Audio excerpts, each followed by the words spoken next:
എൻ്റെ പ്രിയപ്പെട്ട സുഹൃത്തുക്കളെ, ഇതുപോലത്തെ ഉറൂസ് പരിപാടി ഇതൊക്കെയും നമ്മുടെ നാടുകളിൽ നടന്നു വരുന്നത് അള്ളാഹുവിൻ്റെ ഔലിയാക്കന്മാരെ സ്മരിക്കാനും അവരുടെ പാത പിന്തുടർന്ന് ജീവിക്കാനും ബഹുമാനപ്പെട്ട ആലിമീങ്ങൾ സാദാത്യങ്ങളൊക്കെയും വരുന്ന സമയത്ത് അവരുടെ ദുആകളിലൊക്കെ ആമീൻ പറയാൻ അതിനു വേണ്ടിയിട്ടാണ് നാം സംഗമിക്കുന്നത്. ഈ സംഗമം അഥവാ ഈ കൂട്ടം അത് ചില്ലറൊരു വിഷയമൊന്നുമല്ല. ഈ സംഗമിക്കുക എന്നുള്ളത് ഒരു മഹത്തായ ഒരു വിഷയം. വഅദ് 1400 വർഷങ്ങളിൽ കേൾക്കുന്ന അതേ ആയത്തുകൾ തന്നെയാണ്, അതേ ഹദീസുകളും തന്നെയാണ്, അതേ ചരിത്രങ്ങളും തന്നെയാണ്, അതേ ഇൽമാണ്, അതേ നിസ്കാരമാണ്, അതേ നോമ്പാണ്, അതേ ഹജ്ജാണ് ഇന്നും പറയുന്നത്, ഇനിയും പറയാനുള്ളത്. ദീനിന്റെ നിയമങ്ങളൊക്കെയും അത് തന്നെയാണ് അന്നും എന്നും പറയാനുള്ളത്. പക്ഷേ ഈ കൂടുക എന്നുള്ളത് കേവലം ഒരു ഇൽമിന്റെ മജ്ലിസൊക്കെ ഉണ്ടാക്കുന്നത് ഇൽമു പഠിക്കാൻ വേണ്ടി മാത്രമാ ലക്ഷ്യത്തോടു കൂടെ മാത്രമല്ല, പകരം നാം ഒന്ന് ഒരുമിച്ച് കൂടാൻ. ഈ ഒരുമിച്ച് കൂടുക എന്നുള്ളത് വലിയൊരു ഭാഗ്യമാണ്. നിങ്ങൾ നോക്ക്, നാം ഹജ്ജിന് പോകാറുണ്ട്, ഉംറക്ക് പോകാറുണ്ട്, അറഫയിൽ ഒരുമിച്ച് കൂടാറുണ്ട്, സഫ മർവയിലൊക്കെ ഒരുമിച്ച് കൂടാനുണ്ട്, മുസ്ദലിഫയിൽ താമസിക്കാറുണ്ട്, മിനയിൽ താമസിക്കാറുണ്ട്. അവിടെ വാള് കേൾക്കാനൊന്നും പോകുന്നതല്ല, പകരം ഒന്ന് ഒരുമിച്ച് കൂടുക എന്നുള്ള ഉദ്ദേശം മാത്രം. നമ്മുടെ ഉദ്യാവര പള്ളിയിലടക്കമുള്ള ലോകമെമ്പാടുമുള്ള പള്ളികളിൽ ജമാഅത്ത് നിസ്കാരം ജുമുഅക്കെ നടക്കാറുണ്ടല്ലോ. ളുഹർ നിസ്കാരം നമ്മുടെ നാട്ടിലുള്ള ജുമാഅത്ത് പള്ളിയിൽ 4 റക്അത്ത് തന്നെയാണ് നിസ്കരിക്കുന്നത്. വീട്ടിലാണെങ്കിലും അതേ 4 റക്അത്ത് തന്നെയാണ് നിസ്കരിക്കുന്നത്. എന്നാൽ ആ 4 റക്അത്ത് നിസ്കരിക്കാൻ പള്ളിയിലേക്ക് വരുന്നതോ ഒന്ന് സംഗമിച്ച് ഒന്ന് കൂടിയിട്ടൊന്ന് നിസ്കരിക്കാൻ, അത്രയുള്ള വേറെ ഒന്നും വ്യത്യാസമൊന്നുമില്ല. ഒന്ന് കൂടി നിസ്കരിക്കാൻ. അത് ഫറലാണെന്നും പറയുന്ന പിന്നെ ഫുഖഹാക്കന്മാരുണ്ട്. 5 വക്ത് നിസ്കാരം ഫറലാണെന്ന് പറയുന്നവരുണ്ട്, നിർബന്ധമാണെന്ന് പറയുന്നവരുണ്ട്. ഏതായാലും മുഅക്കദായ സുന്നത്ത് എന്നതിൽ 2 അഭിപ്രായമില്ലല്ലോ. അതേപോലെ ആ കൂടി നിസ്കരിക്കുക, അതിന് പേര് തന്നെ ജമാഅത്ത് അഥവാ ഒന്ന് സംഗമിക്കുക. ജുമുഅ എന്നാലും അതിന്റെ പേര് തന്നെ, അതിന്റെ നേരെ അർത്ഥം സംഗമിക്കുക. മറ്റുള്ള സമയങ്ങളിൽ സുന്നത്തായ രീതിയിൽ അഥവാ നിർബന്ധമില്ല എങ്കിലും വളരെയധികം പുണ്യമുള്ള കർമ്മമാണ് ജമാഅത്ത് എങ്കിൽ വെള്ളിയാഴ്ചയുടെ ജമാഅത്ത് അത് നിർബന്ധമാണ്. ഏതൊരു മുസ്ലിമും വെള്ളിയാഴ്ച ജുമുഅക്ക് പള്ളിയിൽ പോയേ തീരും. അന്ന് ളുഹർ നിസ്കാരത്തിന് പകരം 2 റക്അത്ത് ജുമുഅ നിസ്കാരം മാത്രമാണ്. പള്ളിയിലേക്ക് ചെന്നവർക്ക് ളുഹർ നിസ്കാരമില്ല. അന്ന് 4 വക്ത് പിന്നെ മറ്റുള്ള അസർ, മഗ്രിബ്, ഇശാ, സുബ്ഹി അങ്ങനെ തന്നെയാണെങ്കിൽ ളുഹർ എന്നുള്ളത് ക്യാൻസൽ ചെയ്തിട്ട് അവിടെ ജുമുഅ എന്നുള്ളൊരു പ്രത്യേകമായ നിസ്കാരം, അതിന്റെ പേര് തന്നെ ജുമുഅ നിസ്കാരം, നിയ്യത്ത് തന്നെ ജുമുഅ നിസ്കാരം നിസ്കരിക്കുന്നു 2 റക്അത്ത്. ജുമുഅ എന്നാൽ ഒന്ന് സംഗമിക്കുക. അതിന് ഷർത്തുകളും ഫർളുകളും വേറെയുണ്ട്, പക്ഷേ നിർബന്ധമായും സംഗമിക്കുക. അങ്ങനെ ആ നിർബന്ധമല്ലാത്ത മുഅക്കദായ സുന്നത്തല്ല എങ്കിലും സുന്നത്തായ ഒരു കർമ്മമാണ് ഇങ്ങനെയുള്ളൊരു സംഗമങ്ങൾ. എന്തിനാ ഈ സംഗമിക്കുന്നത്? യദുല്ലാഹി അലൽ ജമാഅ, സംഘടിത ശക്തിയുടെ മേലിലാണ് അള്ളാഹുവിന്റെ കാരുണ്യം ഉണ്ടാകുന്നത്. ഈ സംഗമിക്കുക എന്തിനെ? ഒന്ന് മുഅ്മിനീങ്ങൾ ഒരുമിച്ച് കൂടുക. ആ സ്ഥലത്ത് അള്ളാഹുവിന്റെ റഹ്മത്തിന്റെ പ്രത്യേക മലായികകൾ ഉണ്ടാകും, ഇറങ്ങും. മുഅ്മിനീങ്ങൾ ദുആ ചെയ്യുന്ന സമയത്ത് അവർ ആമീൻ പറയും. മുഅ്മിനീങ്ങളുടെ സൽക്കർമ്മങ്ങൾക്ക് അവർ സാക്ഷികളുമാണ്. നിങ്ങൾ നോക്ക്, ജുമുഅയാവട്ടെ ജമാഅത്താവട്ടെ നിസ്കരിക്കുന്ന സമയത്ത് ഇമാം ആമീൻ പറയുന്ന സമയത്ത് ഗൈറിൽ മഗ്ലൂബി അലൈഹിം വലല്ലാലിൻ എന്ന് പറഞ്ഞതിന് ശേഷം ഇമാം ആമീൻ പറയുന്ന സമയത്ത് ആ ഇമാമിന്റെ ആമീനോടൊപ്പം തന്നെയാണ് മുഅ്മിനീങ്ങളും ആമീൻ പറയേണ്ടത്. എന്തുകൊണ്ടിട്ട്? മലായികത്ത് ആമീൻ പറയുന്നത് ഇമാം ആമീൻ പറയുന്ന സമയത്താണ്. അതുകൊണ്ട് മലായികത്തിന്റെ ആമീനോട് യോജിക്കാൻ വേണ്ടിയിട്ട് മുഅ്മിനീങ്ങൾ ആ സമയത്ത് തന്നെ ആമീൻ പറയണം. അപ്പൊ ഞാൻ പറയുന്നത് ഈ സംഘടിത ഒന്ന് സംഗമിക്കുക എന്നുള്ളത് ഇതിലൊരു മഹത്തായ ഒരു വിഷയമാണ്. നാം സംഘടിതമായിട്ടാണ് ഈ ലോകത്ത് ജീവിക്കുന്നത്. ഒറ്റക്കായിട്ട് ജീവിക്കുന്ന ഒരു സ്ഥലമുണ്ട്.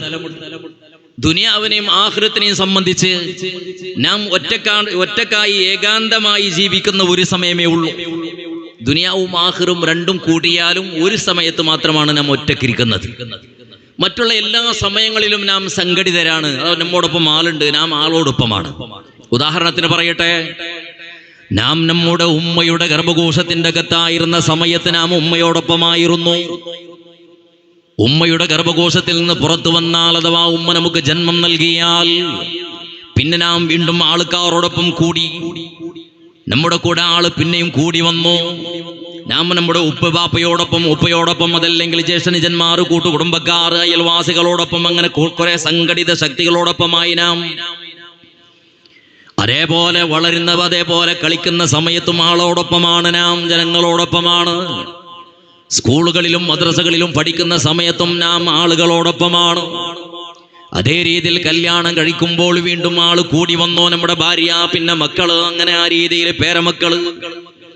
വയസ്സാകുന്ന സമയത്തും നാം ആൾക്കാരോടൊപ്പമാണ്. മരണാശൈലിയിൽ കിടക്കുന്ന സമയത്തും നാം ജനങ്ങളോടൊപ്പമാണ്. നമ്മുടെ ചുറ്റുഭാഗത്ത് ആളുണ്ടായിരിക്കും. മരിച്ചാലും നമ്മുടെ മയ്യത്ത് കിടത്തി വെക്കുന്ന സമയത്ത് അന്നും നാം ആളോടൊപ്പമാണ്. അതേപോലെ നാം നമ്മെ കഫൻ കുളിപ്പിക്കുന്ന സമയത്ത്, കഫൻ ചെയ്യുന്ന സമയത്ത്, നമ്മുടെ മയ്യത്ത് കൊണ്ടുപോകുന്ന സമയത്ത്, അതേ രീതിയിൽ നമ്മുടെ മേലും മയ്യത്ത് നിസ്കരിക്കുന്ന സമയത്തും നാം ആളോടൊപ്പമാണ്, ജനങ്ങളോടൊപ്പമാണ്. എന്നിട്ട് ഖബർസ്ഥാനത്തിലേക്ക് കൊണ്ടുപോയിട്ട് മിൻഹാ ഖലഖനാകും വഫീഹാ നുഈദുകും വമിൻഹാ നുഖ്രിജുകും താറത്തൻ ഉഖ്റാ എന്ന് പിടിമണ്ണ് വലിച്ചെറിയുന്ന സമയത്ത് അന്നും നാം ജനങ്ങളോടൊപ്പമാണ്, ഒറ്റക്കല്ല. അതേ രീതിയിൽ നാളെ പുനർജന്മം അഥവാ നാളെ പരലോകത്തിലേക്ക് യാത്രയാകുന്ന സമയത്ത് അന്നും നാം ഒറ്റക്കല്ല. ബഹുമാനപ്പെട്ട സയ്യിദുനാ ഉസ്മാൻ ഇബ്നു അഫ്ഫാൻ റളിയല്ലാഹു തആല അൻഹുവിന്റെ കഥ അറിയാമല്ലോ. ഉസ്മാൻ ഇബ്നു അഫ്ഫാൻ റളിയല്ലാഹു തആല അൻഹു ഖബറിന്റെ വിഷയം വരുന്ന സമയത്ത്, ഖബറിന്റെ വിഷയം കേൾക്കുന്ന സമയത്ത്, ഖബറിനെ പറ്റി ആരെങ്കിലും പറഞ്ഞാൽ ഉടൻ തന്നെ പൊട്ടിക്കരയാൻ തുടങ്ങും. എന്തിനാണ് എന്ന് ചോദിക്കുമ്പോൾ, ഖബർ അതേപോലെ മഹ്ശറയുടെ കഥ പറയുമ്പോൾ, നരകത്തിന്റെ കഥ പറയുമ്പോൾ, സ്വർഗത്തിന്റെ കഥ പറയുമ്പോൾ, മരണത്തിന്റെ കഥ പറയുമ്പോൾ ഉസ്മാൻ ഇബ്നു അഫ്ഫാൻ റളിയല്ലാഹു അൻഹു കരയാറില്ല. നരകത്തിന്റെ അദാബിനെ കുറിച്ച് പറയപ്പെടുന്ന സമയത്തും കരയാറില്ല. എന്നാൽ ഖബറിന്റെ കാര്യം പറയുമ്പോൾ പൊട്ടിക്കരയുകയാണ്. എന്തിനാണ് അങ്ങ് ഈ രീതിയിൽ കരയുന്നതെന്ന് ചോദിക്കുമ്പോൾ ഉസ്മാൻ ഇബ്നു അഫ്ഫാൻ റളിയല്ലാഹു തആല അൻഹു പറയുന്ന കഥ അതാണ്. ഓ ജനങ്ങളെ, ഓ സഹാബാ, ജീവിച്ചിരിക്കുന്ന കാലത്ത് നാം ജനങ്ങളോടൊപ്പമാണ്. അതേതിൽ മരണാനന്തരം മഹ്ശറയിലേക്ക് പോകുന്ന സമയത്ത് ഞങ്ങൾ ജനങ്ങളോടൊപ്പമാണ്. അന്ന് നമ്മോടൊപ്പം ജനങ്ങളുണ്ടായിരിക്കും. അതേ രീതിയിൽ നാളെ നരകത്തിലേക്കാണെങ്കിലും സ്വർഗത്തിലേക്കാണെങ്കിലും പോകുന്ന സമയത്ത് നമ്മോടൊപ്പം ആളുണ്ടായിരിക്കും. മഹ്ശറയിലാണെങ്കിലും ഞാൻ ഒറ്റക്കല്ല, അന്നും നമ്മോടൊപ്പം ആളുണ്ടായിരിക്കും. ഹിസാബിന്റെ സമയത്തും നമ്മോടൊപ്പം ആളുണ്ടായിരിക്കും. പക്ഷേ നാം ഒറ്റക്കാകുന്നത് ഖബറിൽ മാത്രമാ. ഖബറിൽ നാം ഒറ്റക്കാണ്, നമ്മോടൊപ്പം ആളുണ്ടാകില്ല. നമ്മെ സഹായിക്കാൻ, നമ്മെ സ്നേഹിക്കാൻ ആളുണ്ടാവില്ല. ഖബറിൽ ഒറ്റക്കാണ് എവരും കിടക്കുന്നത്. അത് 1-2 വർഷങ്ങളല്ല. നമ്മുടെ ഉദ്യാവര ജുമുഅത്ത് പള്ളിയുടെ പരിസരത്തുള്ള ഖബർസ്ഥാൻ ആയിരക്കണക്കിന് മുഅ്മിനീങ്ങൾ കിടന്നുറങ്ങുന്നവരാണ്. നമുക്ക് പരിചയമുള്ളവരെക്കാൾ കൂടുതൽ പരിചയമില്ലാത്തവരുണ്ടല്ലോ. ഒരുപക്ഷെ അവർക്കെങ്കാലും എഴുന്നേറ്റ് വരാൻ കഴിയുമായിരുന്നു എങ്കിൽ ഉദ്യാവരം നാട് പോവട്ടെ, ഈ താലൂക്കിലോ അതില്ലെങ്കിൽ കാസർഗോഡ് ഡിസ്ട്രിക്റ്റില് പോലും കാളുകുത്താൻ പോലും സ്ഥലം ഉണ്ടാവുമായിരുന്നില്ല. അത്രത്തോളം ജനങ്ങൾ ഇന്ന് ഖബർസ്ഥാനത്തിൽ കിടന്നുറങ്ങുകയാണല്ലോ. പ്രിയപ്പെട്ട സഹോദര, അവരെല്ലാവരും ഒറ്റക്കാണ്, ഏകാന്തരായിട്ടാണ് കിടക്കുന്നത്. പരസ്പരം ബന്ധമില്ല. അപ്പുറത്തും ആളുണ്ട്, ഇപ്പുറത്തും ആളുമുണ്ട്, പക്ഷേ പരസ്പരം ബന്ധമില്ല. ഒറ്റക്കാണ് അവർ കിടക്കുന്നത്. ആ സ്ഥലത്തേക്കാണ് നാമും പോകുന്നത്. പ്രിയപ്പെട്ട സഹോദരങ്ങളെ, പറഞ്ഞു വരുന്നത് മരിക്കാനുള്ളതാണ് ഈ ജീവിതം എന്നുള്ളത്. നാളെ പരലോകമുണ്ട്, നാളെ ഖബറുണ്ട്, മഹ്ശറയുണ്ട് എന്നുള്ള ചിന്തയും വിശ്വാസം നമുക്ക് കൂടുതലായിട്ട് ആവശ്യമാണ്, അല്ലേ? ഒരു കാര്യം പറയട്ടെ നിങ്ങളോട്. ഏകദേശം ജീവനുള്ള വസ്തുക്കൾ, മനുഷ്യരാവട്ടെ, മറ്റുള്ള മൃഗങ്ങളാവട്ടെ, പക്ഷികളാവട്ടെ, ഏതുമാവട്ടെ, ഏകദേശം ജീവനുള്ള വസ്തുക്കൾ ഈ ലോകത്തേക്ക് വരുന്നതിന് മുമ്പ് തന്നെ അതിന് കണ്ണുണ്ട്, കൈയുണ്ട്, കാളുകളുണ്ട്, ഹൃദയങ്ങളുണ്ട്, എല്ലാം ഉണ്ട്. എല്ലാം സെറ്റപ്പായിട്ടാണ് ഈ ലോകത്തേക്ക് വരുന്നത്. ചിലപ്പോഴും അതിൻ്റെ ഉമ്മയുടെ ഗർഭകോശത്തിലായിരിക്കാം, അല്ലെങ്കിൽ മുട്ടയുടെ അകത്തായിരിക്കാം. പക്ഷേ റൂപമെല്ലാം ശരിയായിട്ട് ഇതിൻ്റെ എല്ലാ പിക്ചറൊക്കെ അതല്ലെങ്കിൽ അതിൻ്റെ എല്ലാ സെറ്റപ്പൊക്കെ റെഡിയായിട്ടാണ്, പരിപൂർണമായ രീതിയിലാണ് അത് ഈ ലോകത്തേക്ക് വരുന്നത്. എന്നാലോ മരങ്ങൾ, സസ്യങ്ങൾ, ഇതൊക്കെയും ഈ ലോകത്തേക്ക് വരുമ്പോൾ ഒന്നും ഉണ്ടാവില്ല. ചെറിയ രീതിയിൽ, ഏതെങ്കിലും ഒരു ചെറിയ രീതിയിൽ ഒരു സൂചി പോലത്തെ വസ്തു പുറത്തു വരും. എന്നിട്ട് ആ വരുന്ന സമയത്ത് ചിലപ്പോൾ അത് എന്താണ് സാധനം, ഈ പിന്നെ മുളച്ചു വരുന്നത് ഇത് എന്താണ്, ഇത് മാങ്ങയാണോ തേങ്ങയാണോ എന്ന് ചിലപ്പോൾ പല രീതിയിലുള്ളവ പിന്നെ മരങ്ങളൊക്കെ ഉണ്ട്. അത് എന്തിൻ്റെതാണെന്ന് പറയാൻ പെട്ടെന്ന് കഴിയില്ല. അത് വളർന്നു വന്നതിന് ശേഷം അതിന് കൊമ്പുണ്ടാക്കുന്ന സമയത്ത്, ഇലകൾ ഉണ്ടാക്കുന്ന സമയത്ത്, കായ്ക്കൾ ഉണ്ടാക്കുന്ന സമയത്താണ് അതിന് നാം പരിചയപ്പെടുന്നത്. എന്നാലോ മനുഷ്യനും മറ്റുള്ള ജീവികൾ അങ്ങനെയല്ല. ഒരു ചോദ്യം ചോദിക്കട്ടെ, ഉമ്മയുടെ അകത്തുണ്ടായിരുന്ന സമയത്ത്, അഥവാ ഉമ്മയുടെ വയറ്റിൻ്റെ അകത്ത് ഗർഭകോശത്തിൽ നാം ഉണ്ടായിരുന്ന സമയത്ത് ഏകദേശം 4, 5, 6 വർഷം പിന്നെ മാസമാകുന്ന സമയത്ത് നമുക്ക് കൈ കാളുകളൊക്കെ മുളച്ചു. ഏകദേശം 7 മാസം അല്ലെങ്കിൽ 8 മാസമാകുന്ന സമയത്ത് നാം പരിപൂർണമായി മനുഷ്യരായി. 9 മാസം തികയുന്ന സമയത്ത് സമ്പൂർണ്ണ മനുഷ്യനായിട്ടാണ് നാം ഈ ലോകത്തേക്ക് വരുന്നത്. എന്തുകൊണ്ട് മരങ്ങളെ പോലെ, സസ്യങ്ങളെ പോലെ, മറ്റുള്ള പുല്ലുകളെ പോലെ ഈ ലോകത്തേക്ക് വന്നതിന് ശേഷം കൈ കാളുകളൊക്കെ ഉണ്ടായിക്കൂടാ? എന്തിനാ മുമ്പ് തന്നെ അള്ളാഹു അത് സൃഷ്ടിച്ചത്? അല്ലെ, നടക്കാനും കളിക്കാനും ചിരിക്കാനും ശരി തന്നെയാണ്. പക്ഷേ അത് ഉമ്മയുടെ ഗർഭകോശം നിന്ന് പുറത്ത് വന്നതിന് ശേഷം കൈ വന്നാ പോരെ, കാള് വന്നാ പോരെ? നടക്കാറാകുന്ന സമയത്തൊക്കെ കൈയും കാളും കണ്ണും തലയും ഒക്കെ ഉണ്ടായാ പോരെ? എന്തെങ്കിലും ഒരു ഇറച്ചി കഷ്ണം പോലത്തെ പുറത്ത് വന്നതിന് ശേഷം, അതിന് ശേഷം എല്ലാം കൈകാളുകൾക്ക് പാർട്സൊക്കെ പിന്നെ റെഡിയായാ പോരെ? എന്താ അള്ളാഹുവിന് അത് കഴിവില്ലാത്തതാണോ? അല്ലല്ലോ. പിന്നെ എന്തിന് അള്ളാഹു താല ഗർഭകോശത്തിന് അകത്ത് തന്നെ എല്ലാം ഫിറ്റ് ചെയ്തു? എന്താവശ്യമായിരുന്നു? എന്തുകൊണ്ട് മരങ്ങളും മറ്റുള്ള സാധനങ്ങൾ ആ രീതിയിൽ വളർന്നു വരുന്നില്ല, മുളച്ചു വരുന്നില്ല? അതിൻ്റെ എല്ലാ സാധനങ്ങളും പുറത്തു വന്നതിന് ശേഷമാണ്, ഭൂലോകത്തേക്ക് വന്നതിന് ശേഷമാണ് അതിനെല്ലാം ഉണ്ടാകുന്നത്. പക്ഷേ മനുഷ്യനും ഏകദേശ ജീവജാലങ്ങളും എല്ലാം പുറത്തു വരുന്നതിന് മുമ്പ് തന്നെ എല്ലാം ക്ലിയർ ആയിട്ടാണ് വരുന്നത്. എന്തുകൊണ്ടിട്ട്? മരങ്ങൾക്ക്, സസ്യങ്ങൾക്ക്, നിർജീവ വസ്തുക്കൾക്ക് അതിന് ഹിസാബില്ല എന്നാണ് പറയപ്പെടുന്നത്. എന്നാലോ ജീവജാലങ്ങൾ മുഴുവനും ഹിസാബുണ്ട്. മനുഷ്യനും മനുഷ്യനല്ലാത്ത സകലമാന ജീവജാലങ്ങൾക്കും ഹിസാബുണ്ട്. ഹിസാബുള്ള സകലമാന വസ്തുക്കളും ഈ ലോകത്തേക്ക് വരുന്നതിന് മുമ്പ് തന്നെ എല്ലാ പാർട്സുകളും റെഡിയായിട്ടാണ് വരുന്നത്. എന്തിനാണെന്നറിയണോ? ഗർഭകോശത്തിന്റെ ഉള്ളിലുണ്ടായിരുന്ന സമയത്ത് നമുക്ക് കൈയുണ്ടായിരുന്നു, കാലുണ്ടായിരുന്നു. പക്ഷേ കൈ കൊണ്ട് ഒന്നും പിടിച്ചിട്ടില്ല, ഒന്നിനെയും സ്പർശിച്ചിട്ടില്ല. ഉമ്മയുടെ ഗർഭകോശത്തിന്റെ അകത്തുണ്ടായിരുന്ന സമയത്ത് കാലുണ്ടായിരുന്നു, പക്ഷെ ആ കാല് കൊണ്ട് സഞ്ചരിച്ചിട്ടില്ല, നടന്നിട്ടില്ല. കണ്ണുണ്ടായിരുന്നു, കണ്ണ് കൊണ്ട് കണ്ടിട്ടില്ല. ഉമ്മയുടെ ഗർഭകോശത്തിന്റെ അകത്തലത്തുണ്ടായിരുന്ന സമയത്ത് ചെവിയുണ്ടായിരുന്നു, പക്ഷേ ചെവി കൊണ്ട് ഒന്നും കേട്ടിട്ടില്ല. വായുണ്ടായിരുന്നു, പക്ഷേ സംസാരിച്ചിട്ടില്ല. ഭക്ഷണങ്ങൾ കഴിച്ചിട്ടില്ല,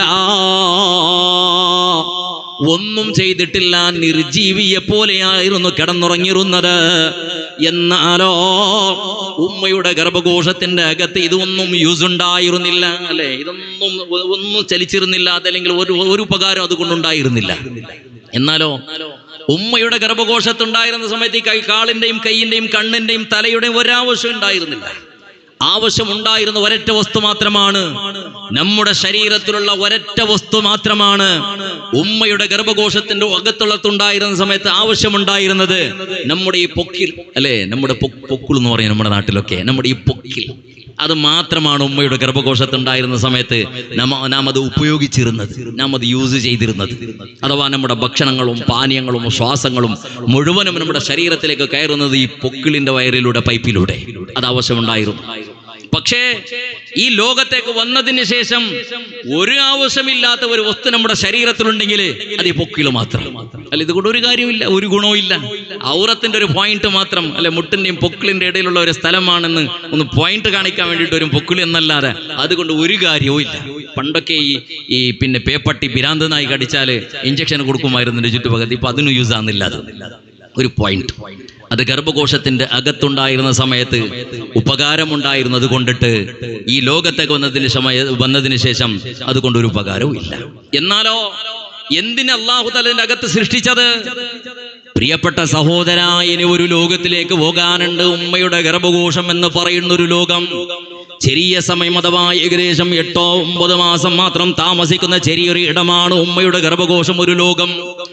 അതേപോലെ സൂര്യനെ കാണാത്ത, ചന്ദ്രനെ കാണാത്ത, ആകാശഭൂമികളെ കാണാത്ത, ഉമ്മയെയും ബാപ്പയും ഒരാളെയും കാണാത്ത ചെറിയൊരു ലോകം. ആ ലോകത്ത് അല്ലാഹു സുബ്ഹാനഹു വ തആല ഇതെല്ലാം സൃഷ്ടിച്ചത്, ആ കൈകാലുകളും ഓരോ അവയവങ്ങളെയും പടച്ചറബ് സൃഷ്ടിച്ചത് ഇനി ഒരു ലോകത്തിന്റെ ആവശ്യത്തിന് വേണ്ടിയിട്ടാണ്. അഥവാ ഭൂലോകം എന്ന് പറയുന്ന ഒരു ലോകത്തിലേക്ക് വരാനുണ്ട്. അവിടെ സഞ്ചരിക്കാൻ, അവിടെ സ്പർശിക്കാൻ, അവിടെ തിന്നാൻ, അവിടെ കുടിക്കാൻ, അവിടെ നോക്കാൻ, അവിടെ സംസാരിക്കാൻ, അവിടെ കേൾക്കാൻ, എല്ലാം ചെയ്യാൻ വേണ്ടിയിട്ട് പടച്ചറബ് മുമ്പ് തന്നെ ഒരുക്കി വെച്ചതാണ്. നമ്മുടെ ഉമ്മയുടെ ഗർഭകോശത്തുണ്ടായിരുന്ന സമയത്ത് ഈ അവയവങ്ങൾ മുഴുവനും ഇനി ഒരു ലോകത്തേക്ക് വേണ്ടിയിട്ട്, അഥവാ ഈ ഭൂലോകത്തേക്ക് വേണ്ടിയിട്ട് 9 മാസം മാത്രം, അതിനേക്കാൾ താഴെയുള്ള സമയങ്ങളിൽ അല്ലാഹു സുബ്ഹാനഹു വ തആല എല്ലാം ഒരുക്കി വെച്ചത്. ഏകദേശം അതിനേക്കാൾ കുറച്ചും കൂടുതൽ സമയമുള്ള 60, 70, 80, 90 വർഷം പ്രായം ജീവിക്കാനുള്ള ഉപകാരത്തിന് വേണ്ടിയിട്ട് മാത്രമാണ് ഈ കൈകാലുകളും ഒക്കെയും അല്ലാഹു പടച്ചത്. ഇനിയൊരു മൂന്നാമതൊരു സുദീർഘമായ ലോകത്തിലേക്ക് പോകാനുണ്ട്. അന്ന് ഈ കൈയിന്റെ ആവശ്യമില്ല, ഈ കാലിന്റെ ആവശ്യമില്ല, ഈ കാണുന്ന കണ്ണിന്റെ ആവശ്യമില്ല, കേൾക്കാൻ ഈ കാണുന്ന ചെവിയുടെ ആവശ്യമില്ല. അതെല്ലാം ഖബറിലേക്ക് കൊണ്ടുപോയി ദഫൻ ചെയ്യപ്പെട്ടാൽ അതെല്ലാം മണ്ണോട് മണ്ണ് ചേർന്ന് പോകും മുസ്ലിമേ. അന്ന് ബാക്കിയുള്ളത് ഏതാണെന്നറിയണോ? ഉമ്മയുടെ ഗർഭകോശത്തിന്റെ അകത്തുണ്ടായിരുന്ന സമയത്ത് ബഹുമാനപ്പെട്ട മലക്ക് ജിബ്രീൽ അലൈഹിസ്സലാത്തു വസ്സലാം ഊതി തന്ന റൂഹുണ്ടല്ലോ, നമ്മുടെ ജീവനുണ്ടല്ലോ, അത് ഉമ്മയുടെ ഗർഭകോശത്തുണ്ടായിരുന്നോ. ഈ ലോകത്തുമുണ്ട്. അത് നശിക്കാറില്ല, ആ റൂഹ് മരിക്കാറില്ല, ആ റൂഹ് മണ്ണായി പോകാറില്ല. അത് നാളെ ഖിയാമത്ത് നാൾ വരെ ഉണ്ടാകും ഈ ലോകത്ത്. അതല്ലെങ്കിൽ നാളെ ആഖിറത്തിൽ വെച്ചപ്പോ മഹ്ശറയിൽ ആ റൂഹ് ഉണ്ടാകും. അതിന്റെ രൂപങ്ങളോ കോലങ്ങളോ വേറെയായിരിക്കാം, അത് വിഷയം വേറെ പറഞ്ഞു വരുന്നത്. എന്നാൽ റൂഹാണ് പ്രധാനപ്പെട്ടത്. സ്വർഗത്തിലേക്ക് പോകുമ്പോഴും ആ റൂഹുണ്ടാകും മുസ്ലിമേ, നരകത്തിലേക്ക് പോകുന്ന സമയത്തും ആ റൂഹുണ്ടാകും മുസ്ലിമേ. മഹ്ശറിലും ഹിസാബിലും സകലമാന സമയങ്ങളിലും സന്ദർഭങ്ങളിലും ആ റൂഹ് ഉണ്ടാകും മുസ്ലിമേ. ആ ജീവനുണ്ടല്ലോ, റൂഹുണ്ടല്ലോ, അത് നശിച്ചു പോകില്ല, അത് കരിഞ്ഞു പോകില്ല, അത് മരിച്ചു പോകില്ല, അതിനന്ത്യമുണ്ടാവില്ല. അപ്പൊ നമ്മുടെ ഈ ശരീരത്തിലുള്ള ഓരോ അവയവങ്ങൾ പടച്ചറബും ഉമ്മയുടെ ഗർഭകോശത്തിൽ ഉണ്ടാക്കി വെച്ചത് ചെറിയൊരു ലോകത്തിൽ, ഭൂലോകത്തേക്ക് വരാൻ വേണ്ടിയിട്ടാണ്. എന്നാലോ ഇനി വരുന്ന ലോകങ്ങളിലേക്ക് ആവശ്യമുള്ളത് ഇവിടെ തയ്യാറ് ചെയ്യണം. ഭൂലോകത്തേക്ക് ആവശ്യമുള്ളത് പടച്ചറബ് ഉമ്മയുടെ ഗർഭകോശത്തിൽ റെഡിയാക്കി വെച്ചതാണ്. ഇനി ഒരു ലോകത്തേക്ക് പോകാനുള്ളത് നാം ഇവിടെ ഒരുക്കി വെക്കാൻ വേണ്ടിയിട്ടാണ് പടച്ചറബ് പറഞ്ഞത്. അല്ലാഹു അങ്ങനെയാണ് കൽപ്പിക്കുന്നത്. ഇനി ഒരു ലോകത്തേക്ക് പോകുന്ന സമയത്ത് നിന്റെ കയ്യോ കാളോ അതിന്റെ ആരോഗ്യം അതൊന്നും കണക്കിനില്ല, അതൊന്നും പ്രശ്നമല്ല. പകരം ഇനി ഒരു ലോകത്തേക്ക് പോകുന്ന സമയത്ത് നിന്റെ ആത്മാവാണുള്ളത്. ആത്മാവിന്റെ നിലനിൽപ്പാണ്, ആത്മാവിന്റെ ശക്തിയാണ്, ആത്മാവ് എന്നുള്ളൊരു വസ്തുവാണ്. ആഖിറത്തിലേക്ക് പോകുന്ന സമയത്ത് നാം ആത്മാവായിട്ടാണ് അന്ന് പോകുന്നത്. അന്ന് രക്ഷപ്പെടണോ? നമുക്ക് പടച്ചറബ് തന്ന ഓരോ അവയവങ്ങളെ കൊണ്ട് പടച്ചറബ് പൊരുത്തപ്പെട്ട കാര്യങ്ങൾ ചെയ്യണം. അത് ആത്മാവിന് കൊടുക്കുന്ന ഫലമാണ്, ആത്മാവിനെ രക്ഷപ്പെടുത്താനുള്ള വഴിയാണ്. നമ്മിൽ നിന്ന് ആത്മാവ് വിട്ടുപിരിയുന്നതിന് മുമ്പ് തന്നെ നാം അത് ചെയ്തു തീർക്കണം. നിസ്കാരങ്ങളും മറ്റുള്ള സകലമാന കർമ്മങ്ങളും. ഉമ്മയുടെ ഗർഭകോശത്ത് 2 കുട്ടികളുണ്ടെന്ന് വിചാരിച്ചോ, ഇരട്ട മക്കൾ. അപ്പൊ ഒരു കുട്ടി പറയുന്നു മറ്റൊരു കുട്ടിയോട്, സങ്കല്പിക്കാൻ വേണ്ടി പറഞ്ഞതാ, ഒരു കുട്ടി പറയുന്നു മറ്റൊരു കുട്ടിയോട്, ഈ കൈ കാളൊക്കെയും എന്തിനാണ്? ഒരു കുട്ടി പറഞ്ഞു അത് വെറുതെ, അതൊരു ആവശ്യമില്ല, വെറുതെയാണ്. അപ്പൊ മറ്റേ കുട്ടി പറയുന്നു അല്ല, ഇനിയൊരു ലോകമുണ്ട്, ഇനിയൊരു ലോകമുണ്ട്. സൂര്യനെ കാണുന്ന, ചന്ദ്രനെ കാണുന്ന, ഭൂമിയെ കാണുന്ന, പല വസ്തുക്കളെയും കാണുന്ന, പലതും കാണുന്ന ഒരു ലോകമുണ്ട്. അപ്പോൾ മറ്റേ കുട്ടി പറയുന്നത് നിങ്ങൾക്ക് ആര് പറഞ്ഞു? നീ എന്താ പോയി വന്നിട്ടുണ്ടോ? സൂര്യനെയും ചന്ദ്രനെയും അതേപോലെ ആകാശവും ഭൂമിയും എല്ലാം നീ കണ്ടുവന്നവനാണ്, നിനക്കെങ്ങനെ അറിയാം അതൊക്കെയും ഉണ്ട് എന്ന് അല്ലെ മറ്റൊരു കുട്ടി ചോദിക്കണം. ആ രീതിയിലാണ് ഇന്ന് പലരും ചോദിക്കുക, എന്തറിയോ, ആരെങ്കിലും മരിച്ചു പോയിട്ടുണ്ടോ, ഖബറിൽ മരിച്ചുപോയവർ തിരിച്ചു വന്നിട്ടുണ്ടോ, ഖബറിൽ രക്ഷയുണ്ട് ശിക്ഷയുണ്ട്, അങ്ങനെ ഇങ്ങനെ നിനക്കെങ്ങനെ മനസ്സിലായി? അതെല്ലാം വെറുതെ. ഇന്ന് കാണുന്നില്ല, നിരീശ്വരവാദികൾ കൂടിക്കൊണ്ട് വരുന്നുണ്ട്. ആ കഥ ഒന്നും പറയുന്നില്ല. എന്തുകൊണ്ടിട്ട് വിശ്വാസമില്ല. ഇതോടുകൂടെ തീർന്നു എന്നാണ് ജനങ്ങൾ വിചാരിക്കുന്നത്. ഗർഭകോശത്തിലുണ്ടായിരുന്ന കുട്ടികൾ വിചാരിച്ചതുപോലെ ലോകം ഇതേ ഉള്ളോ, ഇതിനേക്കാൾ അപ്പുറമൊന്നും ഇല്ല എന്ന്. പക്ഷെ അല്ലാഹു തആലമാണ് ജനങ്ങൾ മുഴുവൻ, ഏകദേശം ചെറുപ്പക്കാരും അതേപോലെ യുവാക്കളും യുവതികളൊക്കെ പല പ്രശ്നങ്ങളും പ്രയാസങ്ങളും വരുന്ന സമയത്ത് പിടിച്ചു നിൽക്കാൻ കഴിയാത്ത അവസ്ഥയിലാണ്. എന്തുകൊണ്ടിട്ട്? തവക്കുലില്ല, സബറില്ല, ഈമാനില്ലാത്തതിന്റെ ഗുണമാണത്, ഈമാനില്ലാത്തതിന്റെ കാരണമാണത്. അല്ലേ? കുറെ അങ്ങനെയുള്ള കാര്യം പറയാൻ പോയെങ്കിൽ നിങ്ങൾ നോക്ക്, പക്ഷികള്, മൃഗങ്ങള്, അതാണെങ്കിലോ അത് എഞ്ചിനീയറിംഗ് പഠിക്കാറില്ല, ഡോക്ടർ പഠിക്കാറില്ല, ലോയർ ആവാറില്ല, ജഡ്ജ് ആവാറില്ല, ആലിമാവാറില്ല, മാഷാവാറില്ല, ടീച്ചർ ആവാറില്ല, ഒരു കൂലിപ്പണിയും അത് ചെയ്യുന്ന പതിവില്ല, ശമ്പളം വാങ്ങുന്ന പതിവ് അതിനില്ല. അതിന്റെ കാര്യങ്ങൾ അത് തന്നെ നിർവഹിക്കും. നമുക്ക് വീട് വേണമെങ്കിൽ മേസ്ത്രിനെ കണ്ടുപിടിക്കണം, അതല്ലെങ്കിൽ തേപ്പുകാരനെ കണ്ടുപിടിക്കണം, അതല്ലെങ്കിൽ ഏതെങ്കിലും ആശാനെ കണ്ടുപിടിക്കണം, മറ്റുള്ള പല പിന്നെ പ്ലംബിങ്ങിന്റെ ആൾക്കാർ, വയറിങ്ങിന്റെ ആൾക്കാർ ഒക്കെയും കണ്ടുപിടിക്കണം. എന്നിട്ട് കുറെ ആൾക്കാർ കൂടിയിട്ടാണ് നമുക്കൊരു വീടുണ്ടാക്കുന്നത്. പക്ഷേ ഒരു പക്ഷികൾക്കും മറ്റൊരു പക്ഷിക്കൂട്ടം വന്നിട്ട് വീട് നിർമ്മിച്ചു കൊടുക്കുന്ന പതിവില്ല. അതിന്റെ വീട്, അതിന്റെ കൂട് അത് തന്നെ നിർമ്മിക്കും. അതേ രീതിയിൽ ഭക്ഷണം, നമ്മുടെ ഭക്ഷണങ്ങൾ, നമ്മുടെ പാനീയങ്ങൾ ആരോ ഉണ്ടാക്കി തരും നമുക്ക്. ഏതോ സ്ഥലത്തു നിന്നാണ് അരി വരുന്നത്, ഏതോ സ്ഥലത്താണ് മുളക് വരുന്നത്, ഏതോ ഒരു സ്ഥലത്താണ് പഞ്ചസാര വരുന്നത്. ആരോ എന്തെല്ലാം പലതും ഉണ്ടാക്കുന്നു. അത് നമ്മുടെ വീടുകളിലേക്ക് പണം കൊടുത്തിട്ട് ഞാൻ കൊണ്ടുവരുന്ന നമുക്ക് ഭക്ഷണം കഴിക്കുന്നുണ്ട്. പലരെയും ആശ്രയിച്ചിട്ടാണ് നമ്മുടെ ജീവിതങ്ങളൊക്കെയും.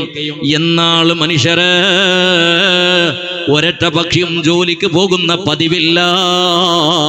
ഒരൊറ്റ പക്ഷിയും മറ്റുള്ള പക്ഷികളോട് ജോലി ചെയ്യിപ്പിക്കുന്ന പതിവുമില്ല. അത് ജീവിക്കാൻ വേണ്ടി അത് പഠിക്കാൻ പോയിട്ടില്ല, അത് പഠിപ്പിക്കുന്ന പതിവുമില്ല. മുസ്ലിമേ, പട്ടികളുണ്ടല്ലോ, നായ്ക്കളുണ്ടല്ലോ, അതിനറിയാം എങ്ങനെ ജീവിക്കുന്നത് എന്ന്. നിങ്ങൾക്കറിയാമല്ലോ. അതേപോലെ നമ്മുടെ വീട്ടിൽ പൂച്ചകളുണ്ട്. ആ പൂച്ചക്കുട്ടി ജീവിക്കുന്നത് എങ്ങനെയാണെന്ന് ചോദിച്ചാൽ അതിന്റെ ഉമ്മ ജീവിച്ചതുപോലെ. അത് എന്താണ് ഭക്ഷിക്കേണ്ടത്, എന്താണ് കഴിക്കേണ്ടത്, എങ്ങനെയാണ് നടക്കേണ്ടത്, എങ്ങനെയാണ് കളിക്കേണ്ടത്, എന്താണ് കഴിക്കേണ്ടത്, ഇതൊക്കെയും പഠിച്ചത് ഉമ്മയിൽ നിന്ന് കണ്ടിട്ടാ. ഉമ്മ ചെയ്യുന്നത് പോലെയാണ് അതിന്റെ മക്കൾ ചെയ്യുന്ന, കുട്ടികൾ ചെയ്യുന്നത്. അതേപോലെ ആരാണ് നിന്റെ വീട്ടിലുള്ള അതേപോലെ പശുക്കളുണ്ടല്ലോ, കാളകളുണ്ടല്ലോ, അതിനോട് ഇറച്ചി കഴിക്കാൻ പാടില്ല എന്ന് പറഞ്ഞതാരാ? വീട്ടിൽ നായ്ക്കളുണ്ടല്ലോ, അതിനോട് ആരാണ് പച്ചക്കറി കഴിക്കാൻ പാടില്ല, ഇലകൾ തിന്നാൻ പാടില്ല എന്ന് പറഞ്ഞു കൊടുത്തതാരാ? അതിന്റെ ഭക്ഷണം ഏതാണ് എന്താണെന്ന് ആരാ പഠിപ്പിച്ചു കൊടുത്തത്? ഏത് കഴിക്കണം ഏത് കഴിക്കരുത് എന്ന് അതിനൊക്കെയും പറഞ്ഞു കൊടുത്തത് ആരാ? എന്നാൽ മുസ്ലിമേ, വിദ്യാഭ്യാസമുള്ള എല്ലാം പഠിച്ച നമ്മുടെ അവസ്ഥയാണെങ്കിലോ, നമ്മുടെ ജീവിത ശൈലിയാണെങ്കിലോ, നമ്മുടെ പെരുമാറ്റമാണെങ്കിലോ, മൃഗങ്ങൾ പോലും നാണിച്ചു പോകുന്ന രീതിയിലാണ് മനുഷ്യന്റെ അവസ്ഥ. നിങ്ങൾ ഒന്നും കൂടി ചിന്തിച്ചു നോക്ക്. ഒരൊറ്റ മൃഗങ്ങൾ പോലും എന്തെങ്കിലും പ്രശ്നത്തിന്റെ പേരിൽ മാനസിക രോഗിയായിട്ട് ആത്മഹത്യ ചെയ്ത ചരിത്രമുണ്ടോ? അല്ലേ? ഒരു പക്ഷികളും ആത്മഹത്യ ചെയ്യാറില്ല. എന്നാലോ മനുഷ്യനാണെങ്കിലോ, ബുദ്ധിയുള്ള മനുഷ്യനാണെങ്കിലോ പിടിച്ചു നിൽക്കാൻ കഴിയാത്ത അവസ്ഥയിലാണ് മനുഷ്യന്റെ അവസ്ഥ. എന്തുകൊണ്ടിട്ട്? ഇതിനൊക്കെയും അല്ലാഹു സുബ്ഹാനഹു വ തആലയുടെ മേലുള്ള പരിപൂർണമായ വിശ്വാസമില്ലാത്തതിന്റെ പേരിൽ, റബ്ബിന്റെ മേൽ തവക്കുലില്ലാത്ത ജീവിതമാണ് കൂടുതൽ ജനങ്ങളുടേതും. അല്ലാഹു വേണ്ട ഇന്ന് മനുഷ്യന്, പടച്ച തമ്പുരാന്റെ നിർദ്ദേശങ്ങൾ വേണ്ട ഇന്ന് ജനങ്ങൾക്ക്. ഒന്നും കൂടി ഓർമ്മിപ്പിക്കട്ടെ പ്രിയപ്പെട്ട സഹോദര, ഞാനും നീയും എന്തിനാ നിസ്കരിക്കുന്നത്? അല്ലാഹുവിന് വേണ്ടിയിട്ടാണല്ലോ. ഇല്ലെങ്കിൽ പടച്ചറബ് നമ്മെ പിടിച്ച് ശിക്ഷിക്കുമെന്ന് വിചാരിച്ചിട്ടല്ലോ. ആ വിശ്വാസത്തിന്റെ പേരിലല്ലേ എന്തിനാ നിസ്കരിക്കുന്നത്? അല്ലാഹു പറഞ്ഞതിന് വേണ്ടിയിട്ടാ. എന്തിനാണ് സക്കാത്ത് കൊടുക്കുന്നത്? നിന്റെ അധ്വാനത്തിന്റെ ഫലമുള്ള 2% സക്കാത്ത് കൊടുക്കണമെന്ന് നിർബന്ധമാക്കിയതിന്റെ പേരിലല്ലേ സക്കാത്ത് കൊടുക്കുന്നത്? എന്തിനാ നോമ്പനുഷ്ഠിക്കുന്നത്? അല്ലാഹും റസൂലും പഠിപ്പിച്ചതിന് വേണ്ടിയിട്ടാണ്. അതേപോലെ എന്തിനാ ഹജ്ജ് ചെയ്യുന്നത്? എന്തിനാ സദഖ കൊടുക്കുന്നത്? എന്തിനാ ഖുർആൻ ഓതുന്നത്? എന്തിനാണ് ഇൽമു പഠിക്കുന്നത്, പഠിപ്പിക്കുന്നത്? എന്തിനാണ് പരസ്പരം സഹായിക്കുന്നത്? എന്തിനാണ് പരസ്പരം സ്നേഹിക്കുന്നത്? എല്ലാത്തിന്റെയും മറുപടി അല്ലാഹും അല്ലാഹുവിന്റെ റസൂലും പറഞ്ഞതനുസരിച്ചിട്ടാണ് ഞാനൊരു മുസ്ലിമാണ്. നാമൊക്കെ പറയുന്ന ഒരു വാക്കിന് ഞാൻ മുസ്ലിമീങ്ങളാണ്, ഞാനും മുസ്ലിമീങ്ങളാണ്, നീയും മുസ്ലിമാണ്, ഓരോരുത്തരും മുസ്ലിമാണ്. പക്ഷേ നമ്മുടെ ഇസ്ലാം ശരിയായിട്ടുണ്ടോ? നമ്മുടെ ഇസ്ലാമിന് മാർക്ക് എത്ര ഇടണമെന്ന് നാം തന്നെ ചിന്തിച്ചാൽ മതി, നാം തന്നെ തീരുമാനിച്ചാൽ മതി അല്ലേ? നാം ഇന്ന് ഡബിൾ മുഖമുള്ള അല്ലേ, ഇരുമുഖം, 2 മുഖമുള്ള മുസ്ലിമീങ്ങളാണ്. 2 മുഖം നമുക്കെല്ലാം ഓരോരുത്തർക്കും ഏകദേശം 99% മുസ്ലിമീങ്ങൾക്ക് 2 മുഖം. നാം മുസ്ലിമീങ്ങൾ എന്ന് പറയുന്നുണ്ട്, പക്ഷേ ആ പറയുന്ന പച്ച കള്ളം കൂടിയാണ്. ഒരർത്ഥത്തിൽ പറഞ്ഞിട്ടേ ഉള്ളൂ. മുസ്ലിമീങ്ങളെല്ലാം ഞാൻ മുസ്ലിം അല്ലാത്തവർ എന്നല്ല പറയുന്നത്, മുസ്ലിമീങ്ങൾ തന്നെയാണ്. പക്ഷെ പരിപൂർണ്ണ മുസ്ലിം ആയിട്ടുണ്ടോ? ഒരു കാര്യം പറയട്ടെ, 5 വക്ത് നിസ്കാരത്തിന് വജ്ഹത്ത് ഓതാറുണ്ട്. ആ വജ്ഹത്ത് ഫറളല്ല, നിസ്കാരത്തിന്റെ ഷറത്തിലും പെട്ടതല്ല, അബ്വാലു സുന്നത്തിലും പെട്ടതല്ല, കേവലം ഹയ്യാത്ത് സുന്നത്തിൽ പെട്ടതാണ് വജ്ഹത്തു. ദുആഉൽ ഇഫ്തിതാഹ് എന്നാണ് അതിന്റെ പേര്, അഥവാ ഉദ്ഘാടന പ്രാർത്ഥന അല്ലെ. നമ്മുടെ വാളൊക്കെ തുടങ്ങുന്ന സമയത്ത്, പുരകുടി ഉണ്ടാകുന്ന സമയത്ത്, പള്ളികുടി ഉണ്ടാകുന്ന സമയത്ത്, ഇങ്ങനെയുള്ള സന്ദർഭങ്ങളിലൊക്കെയും നാം ആദ്യമായിട്ടൊരു ഫാത്തിഹ വിളിച്ച് ദുആ ചെയ്യാറുണ്ട്. ദുആ കൊണ്ട് ആരംഭിക്കുക. എന്നാൽ നിസ്കാരം അങ്ങനെ തന്നെയാണ്, ദുആ കൊണ്ട് ആരംഭിക്കുക. തക്ബീറത്തുൽ ഇഹ്റാം നിയ്യത്തും വെച്ചിട്ട് തക്ബീറത്തുൽ ഇഹ്റാം ചൊല്ലിയതിന് ശേഷം ഉടൻ തന്നെ ഫാത്തിഹ എന്നുള്ള ഫർള് നിർവഹിക്കുന്നതിന് മുമ്പ് ഒരു ചെറിയൊരു സുന്നത്ത്, ഹയ്യാത്ത് സുന്നത്ത്, അത് മറന്ന പ്രശ്നമില്ല, അത് കരുതുകൂട്ടി ഒഴിവാക്കിയാലും പ്രശ്നമില്ല, അത് മറന്നതിന്റെ പേരിൽ സഹ്വിന്റെ സുജൂദിന്റെ ആവശ്യവുമില്ല. കേവലം ഹയ്യാത്ത് സുന്നത്ത് മാത്രമാണ്. എന്നാൽ നിർബന്ധം എന്ന നിലക്ക് തന്നെ സകല ജനങ്ങളും അത് വജ്ഹത്ത് ഓതാറുണ്ടല്ലോ. എന്താണ് അതിന്റെ അർത്ഥമെന്ന് മനസ്സിലാക്കിയിട്ടുണ്ടോ? വജ്ജഹ്തു വജ്ഹിയ ലില്ലദീ ഫതറസ് സമാവാതി വൽ അർള ഹനീഫൻ മുസ്ലിമാ വമാ അന മിനൽ മുശ്രികീൻ. വജ്ജഹ്തു ഞാൻ സമർപ്പിക്കുകയാണ്, വജ്ഹിയ ലില്ലദീ ഫതറസ് സമാവാതി വൽ അർള, ആകാശ ഭൂമിയെ സൃഷ്ടിച്ച് പരിപാലിക്കുന്ന പടച്ച തമ്പുരാനിലേക്ക്, അല്ലാഹുവിലേക്ക് ഞാൻ എൻ്റെ ശരീരത്തെയും എൻ്റെ ആശയത്തെയും എൻ്റെ ആദർശത്തെയും എൻ്റെ വിശ്വാസത്തെയും പൂർണ്ണമായി ഞാൻ സമർപ്പിക്കുകയാണ്. വമാന മിനൽ മുശ്രികീൻ,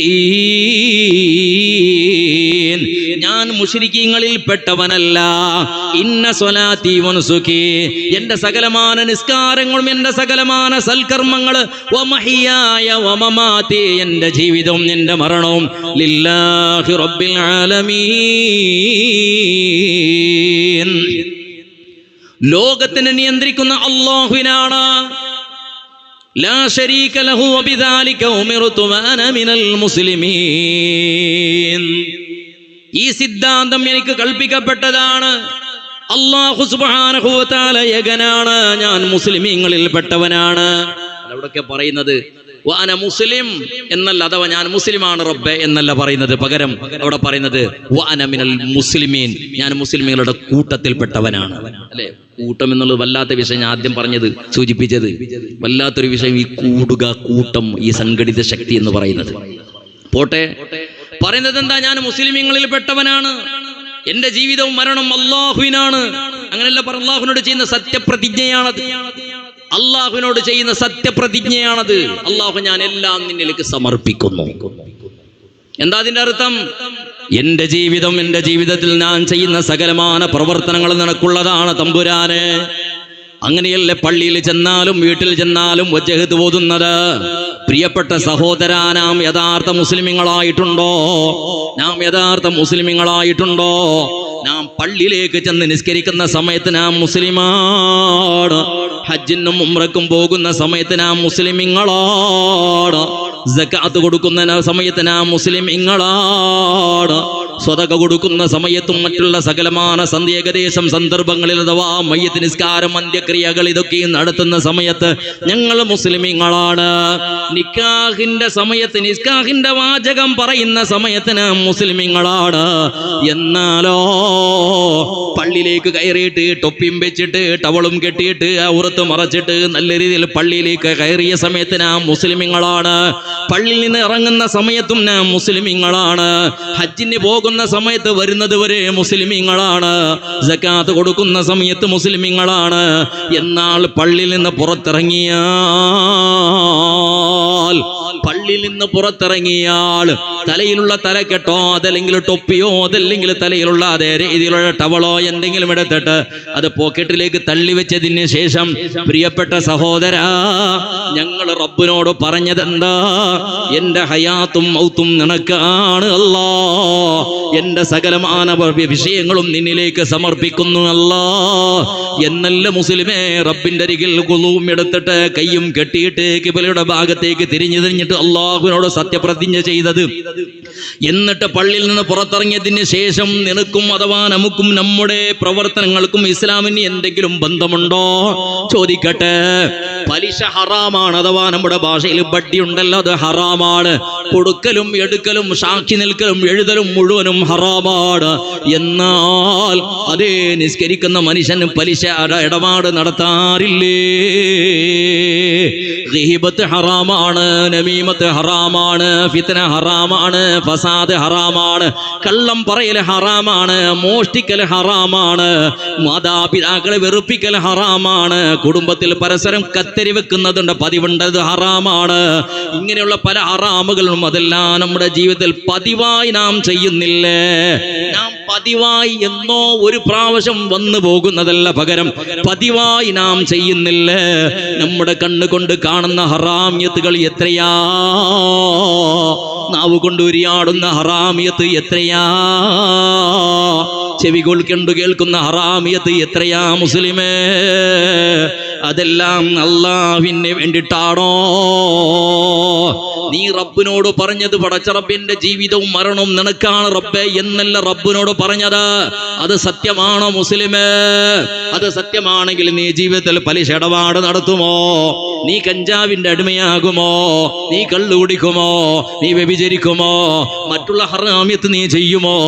നീ മുസ്ലിം ആണെങ്കിൽ അതൊന്നും ചെയ്യില്ലല്ലോ. എന്നാൽ പടച്ച റബ്ബ് പൊരുത്തപ്പെട്ട രീതിയിലുള്ള സൽക്കർമ്മങ്ങൾ ചെയ്യുന്ന സമയത്ത് നാം മുസ്ലിമീങ്ങളാണ്. അതേപോലെ ദുഷ്കർമ്മങ്ങൾ, തെറ്റുകൾ ചെയ്യുന്ന സമയത്ത് നാം മുസ്ലിം ആണെന്നുള്ള ചിന്ത നമ്മുടെ ഖൽബിൽ വരാറുണ്ടോ? നിസ്കരിക്കുന്ന സമയത്തല്ലേ ഞാൻ മുസ്ലിമാണെന്നുള്ള ബോധമുണ്ടാകുന്നത്? റമളാൻ വരുന്ന സമയത്തല്ലേ നാം മുസ്ലിമാണെന്നുള്ള ബോധമുണ്ടാകുന്നത്? ഇതുപോലത്തെ സൽക്കർമ്മങ്ങൾ ചെയ്യുന്ന സമയത്ത് മാത്രമല്ലേ ഞാൻ ഒരു മുസ്ലിമാണ്, ഞാൻ ചെയ്യുന്നത് അല്ലാഹുവിന് വേണ്ടിയിട്ടാണ്, ഇതിന്റെ പ്രതിഫലം നൽകുന്നത് അല്ലാഹു എന്നുള്ള ബോധമുണ്ടാകുന്നത്? പ്രിയപ്പെട്ട സഹോദരായി, സൽക്കർമ്മങ്ങൾ ചെയ്യുന്ന സമയത്തല്ലേ തെറ്റുകളിൽ നിന്ന് ഒഴിഞ്ഞു മാറാൻ അവസരമുണ്ടായിട്ടും തെറ്റുകൾ ചെയ്യുന്ന സമയത്ത് ഞാനൊരു മുസ്ലിമാണ്, ഞാൻ നല്ല സൽക്കർമ്മങ്ങൾ ചെയ്തത് അല്ലാഹും റസൂലും പറഞ്ഞതനുസരിച്ച് എങ്കിൽ അതേപോലെ തെറ്റുകൾ ചെയ്യുന്ന സമയത്ത് എൻ്റെ റബ്ബ് അത് വിരോധിച്ചതാണ്, എൻ്റെ റസൂൽ അത് നിഷേധിച്ചതാണ്, ഞാനത് ചെയ്തുകൂടാ എന്നുള്ള എന്തെങ്കിലും ഒരു ബോധം നമ്മുടെ ഖൽബിൽ വരാറുണ്ടോ? നമ്മുടെ നാടുകളിലൊക്കെ കല്യാണം നടക്കുന്നല്ലേ, ഞാൻ സാധാരണ വളരെ പറയുന്ന വിഷയമാണ്, കൂടുതൽ പരത്തി പറയുന്നില്ല. നമ്മുടെ നാട്ടിൽ കല്യാണം നടക്കുന്നു. ആരുടെ കല്യാണം? മുസ്ലിമീങ്ങളുടെ കല്യാണം, നമ്മുടെ കല്യാണം. ഇന്നുള്ള കല്യാണത്തിന്റെ ആർഭാടങ്ങളൊന്ന് നോക്ക് നീ. ആ ആർഭാടങ്ങൾക്കും ഇസ്ലാമിനും മുസ്ലിമീങ്ങൾക്ക് എന്ത് ബന്ധമാവുള്ളത്? കല്യാണം കഴിക്കുന്ന എന്തിനാ? അന്നിക്കാഹു മിൻ സുന്നത്തി, നിക്കാഹ് എന്റെ ചര്യയാണ്, നിക്കാഹ് എന്റെ ചര്യയാണ്. റസൂലുള്ളാഹി സ്വല്ലല്ലാഹു അലൈഹി വസല്ലമ തങ്ങൾ പഠിപ്പിച്ചതാ. ഫമർ റഗിബ അൻ സുന്നതി ഫലൈസ മിന്നീ. ആരെങ്കിലും അതിൽ അധിക പ്രസംഗം നടത്തിയാൽ അവൻ എന്നിൽ പെട്ടവനല്ല എന്ന് സയ്യിദുനാ മുഹമ്മദ് മുസ്തഫ. അപ്പൊ നാം എന്ത് ചെയ്യുന്നു? നിക്കാഹ് കഴിക്കാറുണ്ട്. അപ്പൊ കണ്ട പെണ്ണിനെ കൂട്ടിക്കൊണ്ടു പോകുന്നു, അല്ലെങ്കിൽ കണ്ട ചെറുക്കനെ കൂട്ടിക്കൊണ്ടു പോകുന്ന പതിവ് നമ്മളിലില്ല. നിക്കാഹ് കഴിച്ചാൽ അത് ഹലാലാവും. അപ്പൊ നാം മുസ്ലിമായിട്ടുള്ളത് ഈ നിക്കാഹിന്റെ സമയത്ത് എന്ത് ചെയ്യും? നിക്കാഹിന്റെ സമയങ്ങളിൽ നാം മുസ്ലിമായിട്ടിരിക്കുന്ന എപ്പറിയോ? ആ ഖതീബ്, ഖാളിയാറ്, സയ്യിദന്മാർ, തങ്ങന്മാരെല്ലാം വന്നിട്ടല്ലേ മജ്‌ലിസിൽ എന്നിട്ട് ഉസവ്വിജുക അലാ മാ അമറല്ലാഹു തആല ബിഹി മിൻ ഇംസാക്കിൻ എന്ന് പറഞ്ഞിട്ട് ആ നിക്കാഹിന്റെ വാചകം പറയുന്ന സമയത്ത് നാം മുസ്ലിമീങ്ങളാണ്. അങ്ങനെ ദ്വാരന്നിട്ട് എല്ലാം പിരിഞ്ഞു പോയ അതിനുശേഷം നടക്കുന്ന കാര്യങ്ങൾക്കും നമ്മുടെ ഇസ്ലാമിന് ഒരു ബന്ധവുമില്ല. പക്ഷേ നാം മുസ്ലിമീങ്ങൾ പിന്നെ മുസ്ലിമീങ്ങളായിട്ട് പള്ളിയിലേക്ക് വരും. അതിന്റെ ഇടയിൽ നടക്കുന്ന ഈ കാര്യങ്ങളുണ്ടല്ലോ, ഇസ്ലാമിന് ബന്ധമില്ലാത്ത നിക്കാഹിന്റെ ആ ചടങ്ങിൽ നടക്കുന്ന പല പുതിയ ചടങ്ങുകൾ, പുതിയ പ്രവർത്തനങ്ങൾ, പുതിയ അനാചാരങ്ങൾ, അള്ളാഹു പൊരുത്തപ്പെടുത്ത ഹറാമിയത്തുകൾ, അപ്പൊന്നും നമുക്ക് ഇസ്ലാമിന് ഒരു ബന്ധവുമില്ല. നമ്മുടെ കല്യാണത്തിന്റെ അവസ്ഥ എന്താ? ഈ കല്യാണം ഒരു മനുഷ്യന്റെ 3 ടേണിംഗ് പോയിന്റ്. ഒന്ന് മനുഷ്യന്റെ ജനനം. ജനിക്കുന്ന സമയത്താണെങ്കിൽ പ്രിയപ്പെട്ട മുസ്ലിമീങ്ങള്, അതേപോലെ ജനനത്തിനും വിവാഹത്തിനും മരണം, ജനനം, വിവാഹം, മരണം, ഈ 3 പരസ്പരം ബന്ധങ്ങളുടെ ചില വിഷയങ്ങളിൽ ജനനം എന്ന് പറഞ്ഞാൽ ഈ ലോകത്തേക്ക് വരുന്ന സമയത്ത് നാം കരഞ്ഞുകൊണ്ടിട്ടാണ് ഞാനും നീയും ഈ ലോകത്തേക്ക് കാളുവെച്ചത്, ലോകത്തേക്ക് വന്നത്. എന്നാൽ നമ്മുടെ ആൾക്കാർ ചിരിക്കുന്ന സമയമാണ്. നാം കരഞ്ഞു വരുന്ന സമയത്ത് നമ്മുടെ ഉമ്മയാവട്ടെ, അല്ലെങ്കിൽ നമ്മുടെ ചുറ്റുഭാഗത്തുള്ള സകലമാന ജനങ്ങളും അൽഹംദുലില്ലാഹ് ആ സഹോദരി അല്ലെങ്കിൽ ആ ഉമ്മ നല്ല രീതിയിൽ കുട്ടിക്ക് ജന്മം നൽകി എന്ന് പറയുന്ന സന്തോഷത്തിലാണ്. അല്ല, അവർ ചിരിക്കുന്നത് എന്തിനാ? സന്തോഷിക്കുന്നത് എന്തിനാ? ഒരു കുട്ടി ജനിച്ചുവല്ലോ. നാം കരഞ്ഞത് എന്തിനാ? ആർക്കെങ്കിലും അറിയോ? നീ എന്തിനാ കരഞ്ഞത് ഈ ലോകത്തേക്ക് വരുന്ന സമയത്ത്? നിനക്കും അറിയില്ല, എനിക്കും അറിയില്ല. ജനനം എന്ന് പറഞ്ഞാൽ നാം വരുന്ന സമയത്ത് ഞങ്ങൾ കരയും, പക്ഷേ ജനങ്ങൾ മുഴുവനും കാണുന്നവർക്കും ചിരിക്കും, സന്തോഷിക്കും.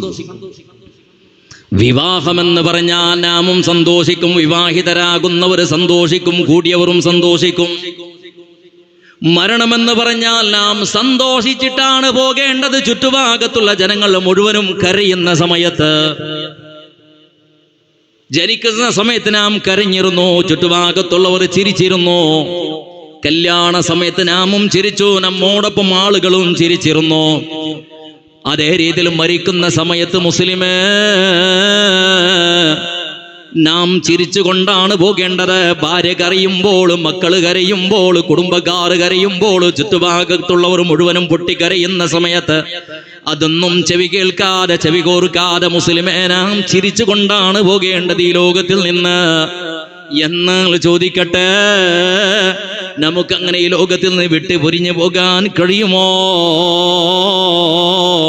ولدتك أمك يا ابن آدم باكيا والناس حولك يضحكون سرورا فاجهد لنفسك أن تكون إذا بكوا في يوم موتك لاحقا مسرورا. കരഞ്ഞുകൊണ്ട് ഈ ലോകത്തേക്ക് വന്ന മനുഷ്യ, കരഞ്ഞുകൊണ്ട് തിരിച്ച് ഈ ലോകത്തിൽ നിന്ന് വിട പറഞ്ഞു പോകരുതേ. പകരം ചിരിച്ച് പോകണേ. എന്താണ് വിവാഹമെന്ന് പറയാൻ അറിയോ? നാം കാണുന്ന ഈ ചടങ്ങല്ല, വിവാഹത്തിന്റെ പിന്നാലെ വേറെ കുറെ രഹസ്യങ്ങളുണ്ട്. പ്രിയപ്പെട്ട സഹോദരങ്ങള്, വിവാഹം അഥവാ കല്യാണം എന്ന് പറഞ്ഞാൽ അത് പലരോടും ആലോചിച്ച് നടത്തുന്നതാണ്, പല പ്രാവശ്യം ആലോചിച്ച് നടത്തുന്നതാണ്. എന്നാൽ മരണമോ ആരോടും മുഷാവറ ചെയ്തിട്ട് നടക്കുന്നതല്ല, ആരോടും ആലോചിച്ചിട്ട് മരണം തീർമാനിക്കുന്നതല്ല. അതേപോലെ വിവാഹം എന്ന് പറഞ്ഞാൽ, കല്യാണം എന്ന് പറഞ്ഞാൽ വസ്ത്രം ധരിക്കുന്ന ദിവസമാണ്, ആഭരണം ധരിക്കുന്ന ദിവസമാണ്, പുതിയ ആഭരണങ്ങളൊക്കെ ധരിച്ച് സന്തോഷിക്കുന്ന ദിവസമാണ്. എന്നാൽ മരണമെന്ന് വെച്ചാൽ ധരിച്ച വസ്ത്രം അഴിക്കുന്ന ദിവസമാണ് മുസ്ലിമേ. പുതിയ സാരി ധരിച്ചവളാണ്, പുതിയ പാൻറ് ധരിച്ചവനാണ്, പുതിയ ടീഷർട്ട് ഇട്ടവനാണ്, കോട്ട് ധരിച്ചവനാണ്, പുതിയ ചെറുപ്പ് ധരിച്ചവനാണ്. കല്യാണത്തിന്റെ ദിവസത്തിൽ എല്ലാ രീതിയിലുള്ള വ്യവസ്ഥകളും ഉണ്ടാക്കിയവനാണ്. പക്ഷേ മരണമെന്ന് പറഞ്ഞാൽ നിന്റെ ചെറുപ്പ് അഴിക്കുന്ന ദിവസമാ, പാൻറ് അഴിക്കുന്ന ദിവസമാ, സാരി അഴിക്കുന്ന ദിവസമാ, വാച്ച് എടുക്കുന്ന ദിവസമാ. കല്യാണത്തിന്റെ ദിവസം കെട്ടിയ വാച്ച് അഴിക്കുന്ന ദിവസമാണ്. ആഭരണം ധരിച്ചതുണ്ടല്ലോ അതെല്ലാം പൊളിച്ചിട്ടും അതേപോലെ കട്ട് ചെയ്തിട്ടും എടുക്കുന്ന ദിവസമാ. കല്യാണം എന്ന് പറഞ്ഞാൽ ഉള്ളവരും വന്നവരും എല്ലാവരും ധാരാളം ഭക്ഷണം കഴിക്കുന്ന ദിവസമാണ്. വന്നവർക്കൊക്കെയും ഭക്ഷണം വിളമ്പുന്ന ദിവസമാണ്. എന്നാൽ മരണമോ, നാം വന്നവർക്ക് ഭക്ഷണം കഴിക്കാൻ വേണ്ടി കൊടുക്കുന്നതിന് പകരം വന്നവർക്കും നമ്മോട് ഭക്ഷണം കഴിച്ചോ. ഭർത്താവ് മരിച്ചു കിടക്കുകയാണ്, ഭാര്യ ഒന്നും കഴിച്ചിട്ടില്ല. ഉപ്പ മരിച്ചിട്ടുണ്ട്, ഉമ്മ മരിച്ചു കിടക്കുകയാണ്, മക്കളൊന്നും കഴിച്ചിട്ടില്ല. വീട്ടിലേക്ക് വന്നവർ പറയുന്ന ദിവസമാണ്, എന്തെങ്കിലും കഴിച്ചിട്ടുണ്ടോ? വിഷമിക്കല്ലേ, ഭക്ഷണം കഴിച്ചോ, വെള്ളം കുടിച്ചോ എന്ന് പറയുന്ന ദിവസമാ. വിവാഹമെന്ന് പറഞ്ഞാൽ പ്രിയപ്പെട്ട സഹോദരങ്ങളെ, പുതിയ ആപ്പിളക്കും പുതിയ പെണ്ണിനുമുണ്ടല്ലോ നല്ല നല്ല വസ്ത്രങ്ങൾ, നല്ല നല്ല വാഹനങ്ങൾ അലങ്കരിച്ച് കൊണ്ടുപോകുന്ന ദിവസമാണ്. നല്ല വാഹനം, പുതിയ വാഹനം, അതിനെ മോടി പിടിപ്പിച്ച രീതിയിലുള്ള വാഹനം, സകല സൗകര്യങ്ങളുള്ള വാഹനം, കാണാൻ ഭംഗിയുള്ള വാഹനം. എന്നാൽ മരണമെന്ന് പറഞ്ഞാൽ എല്ലാവരെയും ചുമക്കുന്ന വാഹനമാണ്. അതിന് മോടി പിടിപ്പിക്കാറില്ല, അതിനെ കഴുകാറില്ല, അതിനെ ഭംഗിയാക്കാറില്ല, അതിനെ നോക്കാറേയില്ല. എവിടെങ്കിലും മൂലയിലേക്ക് വലിച്ചെറിഞ്ഞ ഒരു വസ്തു മയ്യത്ത് കട്ടിലെന്നുള്ള വാഹനം, അത് നിന്റെ വീട്ടിലേക്ക്, വീട് മുറ്റത്തേക്ക് വരുന്ന ദിവസമാ. കല്യാണം എന്ന് പറഞ്ഞാൽ നിന്നെ പുതിയ പിളയായിട്ടും പുതിയ പെണ്ണായിട്ടും നിന്നെ ചമയിച്ച് കൊണ്ടുപോകുന്ന ദിവസമാണ്. എല്ലാ ആഡംബരങ്ങളും അലങ്കാരങ്ങളും ധരിപ്പിച്ച് കൊണ്ടുപോകുന്ന ദിവസമാണ്. ജനങ്ങൾ സന്തോഷത്തോടുകൂടെ പാട്ടും പാടിയിട്ട് കൊണ്ടുപോകുന്ന ദിവസമാണ്. മരണമെന്ന് പറഞ്ഞാൽ ജനങ്ങൾ കരഞ്ഞ് നിന്നെ കൊണ്ടുപോകുന്ന ദിവസമാണ്. മുസ്ലിമേ, അന്ന് പാട്ട് പാടാറില്ല, വീഡിയോ ഷൂട്ടിംഗ് നടത്താറില്ല, ഫോട്ടോ എടുക്കാറില്ല. അല്ലേ നമ്മുടെ നാട്ടിലെ കല്യാണത്തിന്റെ അവസ്ഥയൊക്കെ? ഒരു പുതിയ പ്ലാൻ ഒരു ദിവസമെങ്കിലും ഇത് ചിന്തിച്ചിട്ടുണ്ടോ? ഇങ്ങനെ തന്നെ എന്നെ ഒരു ദിവസം കൊണ്ടുപോകാനുണ്ടെന്ന്. അതേ രീതിയിൽ പ്രിയപ്പെട്ട മുഅ്മിനീങ്ങളെ, കല്യാണത്തിന് ജനങ്ങളെ ദഅവത്ത് കൊടുത്താലേ വരൂ. അത് നിന്റെ ശത്രുക്കളെ ദഅവത്ത് കൊടുത്താലും ചിലപ്പോൾ വരില്ല. നീയും നിന്റെ വാപ്പയും വേറെ വേറെ വീട്ടിലാണ് താമസിക്കുന്നത്, നിന്റെ ജ്യേഷ്ഠനുജന്മാർ വേറെ വേറെ വീട്ടിലാണ് താമസിക്കുന്നത്. എന്നാൽ ജ്യേഷ്ഠന് നിന്റെ കല്യാണത്തിന് വരണമെങ്കിൽ കല്യാണത്തിന് ജ്യേഷ്ഠനെ വിളിക്കണം. കുടുംബക്കാരെ വിളിക്കാതെ വരില്ല, അയൽവാസികൾ വിളിക്കാതെ വരില്ല. എല്ലാവരെയും വിളിച്ചിട്ടാണ് എല്ലാവരും കല്യാണത്തിന് വരുന്നത്. മരണമോ, നിന്റെ ബാപ്പയുടെ ബാപ്പയെ വിളിക്കാറില്ല, നിന്റെ സഹോദരികളെ വിളിക്കാനില്ല, നിന്റെ പരിചയമുള്ളവരെയും പരിചയമില്ലാത്തവരെയും വിളിക്കാനില്ല. നിന്റെ ശത്രുക്കൾ പോലും വിളിക്കാതെ നിന്റെ വീട്ടിലേക്ക് നിന്നെ കാണാൻ വരികയാ. അങ്ങനെയല്ല മരണം. നിന്റെ ശത്രുക്കൾ പോലും നീ വിളിക്കാതെ തന്നെ നിന്നെ കാണാൻ വരികയാണ്. കല്യാണം എന്ന് പറഞ്ഞാൽ ജനങ്ങൾ പാരിതോഷികം കൊണ്ടുവരുന്ന ഗിഫ്റ്റുകളൊക്കെയും കൊടുക്കുന്ന ദിവസമാണ്. എന്നാൽ സന്തോഷത്തോടെ നിന്നെ അഭിമുഖീകരിക്കുന്ന ദിവസമാണ്. സന്തോഷത്തോടു കൂടെ എല്ലാവരും നിന്നെ കൈപിടിച്ച് ആനയിക്കുന്ന ദിവസമാണ്. മരണമെന്ന് പറഞ്ഞാൽ കല്യാണത്തിന്റെ ദിവസം നിന്റെ വീട്ടിലേക്ക് ചിരിച്ചും സന്തോഷത്തോടെ വന്നിരുന്നവർ മരണത്തിന്റെ ദിവസം നിന്റെ വീട്ടിലേക്ക് വരുമ്പോൾ കണ്ണീരൊലിപ്പിച്ചിട്ട് ദുഃഖത്തോടെ അതേപോലെ കരഞ്ഞുകൊണ്ടാണ് വരുന്നത്. മുസ്ലിമേ, അതേ രീതിയിൽ കല്യാണത്തിന്റെ ദിവസം പുതിയാപ്പിള കൊണ്ടുപോകുന്ന സമയത്ത് എല്ലാവരോടും അനുമതി ചോദിച്ചിട്ട്, പാപ്പയോട് പൊരുത്തം ചോദിച്ചിട്ട്, ഉമ്മയോട് പൊരുത്തം ചോദിച്ചിട്ട്, ബന്ധുക്കളോട് പറഞ്ഞിട്ട് ഞാൻ പോയി വരട്ടെയോ.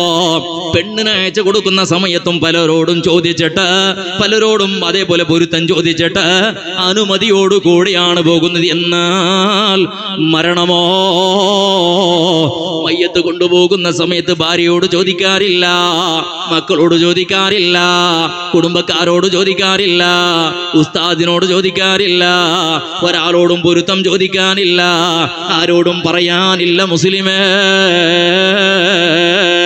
വിവാഹമെന്ന് പറഞ്ഞാൽ അന്നത്തെ ആദ്യ രാത്രിയോ നല്ല നല്ല സ്വപ്നങ്ങളോടെ സന്തോഷത്തോടുകൂടെ സ്വർഗാനുഭൂതിയോടുകൂടെയാണ് കഴിക്കുന്നത് എങ്കിൽ അന്നത്തെ ആദ്യ രാത്രി ഉണ്ടല്ലോ വളരെയധികം സന്തോഷത്തോടു കൂടിയാണ് എങ്കിൽ മരിച്ചാൽ ഖബർസ്ഥാനത്തിലേക്ക് നിന്നെ കൊണ്ടുപോയി യാത്ര ചെയ്താൽ, ആ ഖബറിൽ നിന്നെ ദഫൻ ചെയ്താൽ എന്ത് സന്തോഷമാ. ദുഃഖത്തിന്റെ ദിവസമാണ്, വിഷമത്തിന്റെ ദിവസമാണ്, പേടിയുടെ ദിവസമാണ്, ഇരുട്ടിന്റെ ദിവസമാണ്, പാമ്പുക്കളും തേളുക്കളും പുഴുക്കളും നിന്നെ കഴിച്ച് തിന്നുന്ന കീറി തിന്നുന്ന ദിവസമാ. അതല്ലേ? അതേ രീതിയിൽ മനുഷ്യരെ സാമീപ്യമുണ്ട്, പരസ്പരം അതേപോലെ സമാനത രീതിയിൽ അഥവാ ഒരുപോലെയാണ് ചില വിഷയങ്ങളിൽ മരണവും അതേപോലെ വിവാഹവും. വിവാഹത്തിന്റെ ദിവസത്തിൽ നമുക്ക് ഡ്രസ്സ് ധരിക്കാൻ ആളുണ്ട്, നമ്മെ അലങ്കരിക്കാൻ ആള് വരുന്നുണ്ട്.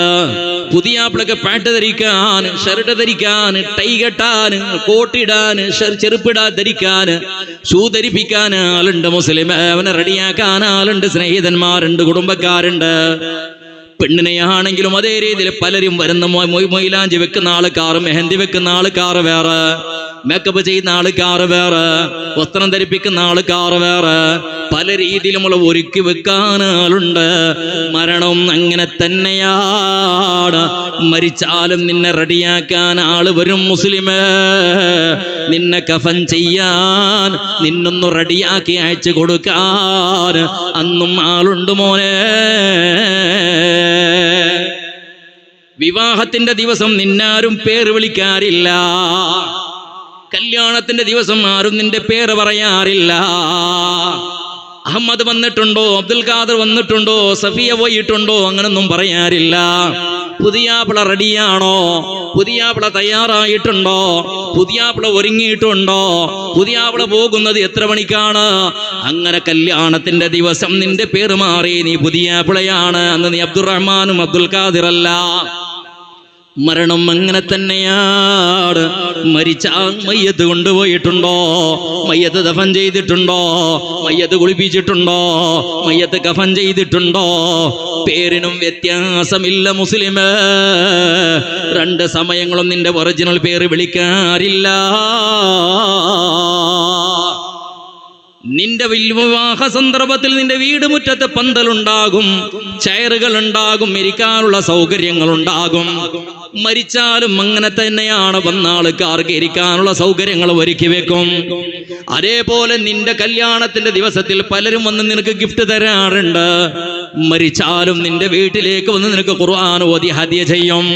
കല്യാണത്തിന്റെ ദിവസം പലതും നിനക്ക് ഹദിയ തരുന്ന പതിവുണ്ടല്ലോ നമ്മുടെ നാട്ടില്. ഷാറ് ഹദിയ നൽകുന്നവരുണ്ട്, മൊമെന്റോ ഹദിയ നൽകുന്നവരുണ്ട്, പണം ഹദിയ നൽകുന്നവരുണ്ട്, സ്വർണം ഹദിയ നൽകുന്നവരുണ്ട്. മരിച്ചാലും ഹദിയ നമുക്ക് കിട്ടും. കുറെ ദിക്റുകൾ ഹദിയ നൽകും ജനങ്ങൾ വന്നിട്ട്, തഹ്ലീലുകൾ ഹദിയ നൽകും ജനങ്ങൾ വന്നിട്ട്, യാസീൻ ഓതിട്ട് ഹദിയാക്കും ജനങ്ങൾ വന്നിട്ട്. അങ്ങനെ രണ്ട് സമയങ്ങളിലും ഗിഫ്റ്റ് കിട്ടാറുണ്ട് മുസ്ലിമേ.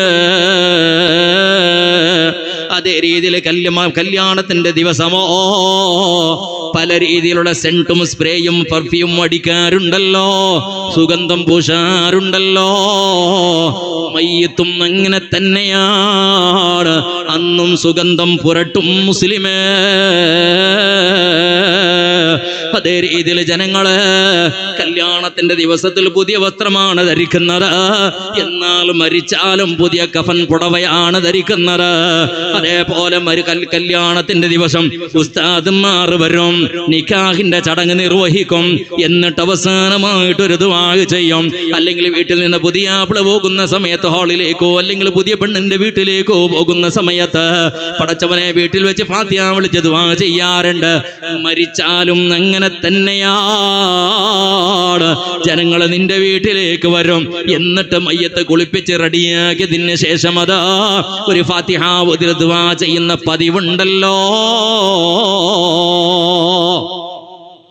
അതേ രീതിയിൽ പ്രിയപ്പെട്ട സഹോദരാ, നിന്റെ കല്യാണത്തിന്റെ ദിവസം നിന്റെ പുതിയ ആപ്പിള കൊണ്ടുപോകുന്ന സമയത്ത്, പുതുമാരനെ കൊണ്ടുപോകുന്ന സമയത്ത് പാട്ട് പാടാറുണ്ട്, ദഫ് മുട്ടാറുണ്ട്, പലയിടത്തും കോളുകളി നടക്കാറുണ്ട്, പല ഹറാമായ ഹറാമിയത്ത് നടക്കാറുണ്ട്, പല രീതിയിലുള്ള വേഷവിധാനങ്ങളിൽ. ആ ഭാഗമൊന്നും പറയുന്നില്ല, ചുരുക്കി പറഞ്ഞാൽ പല രീതിയിലുള്ള പാട്ടുകളും ബൈത്തുകളുമായിട്ടാണ് പുതിയ ആപ്പിളയെ കൊണ്ടുപോകുന്നത്. എന്നാൽ നിന്റെ മയ്യത്ത് കൊണ്ടുപോകുമ്പോ അന്നും ഒരു പാട്ടുണ്ട് മുസ്ലിമേ.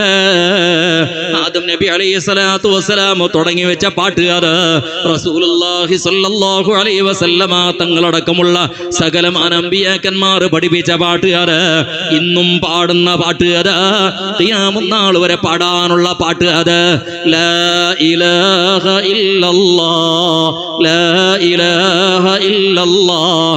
ഈ പാട്ടുമായിട്ടാണ് എന്നെയും നിന്നെയും കൊണ്ടുപോകുന്നത് മനുഷ്യ. കല്യാണത്തിന്റെ ദിവസം മറ്റ് മൂന്നാമത് ഒരാൾ വരും, അഥവാ നാട്ടിന്റെ ഖതീബായിരിക്കും, ഖാദിയാറായിരിക്കും. എന്നിട്ട് വന്നിട്ട് ഒരു വാചകം പറഞ്ഞു കൊടുക്കും പുതിയ ആപ്പിളക്കും, അതേപോലെ അവന്റെ കാക്കക്കും ഒരു വാക്ക് പറഞ്ഞു കൊടുക്കും.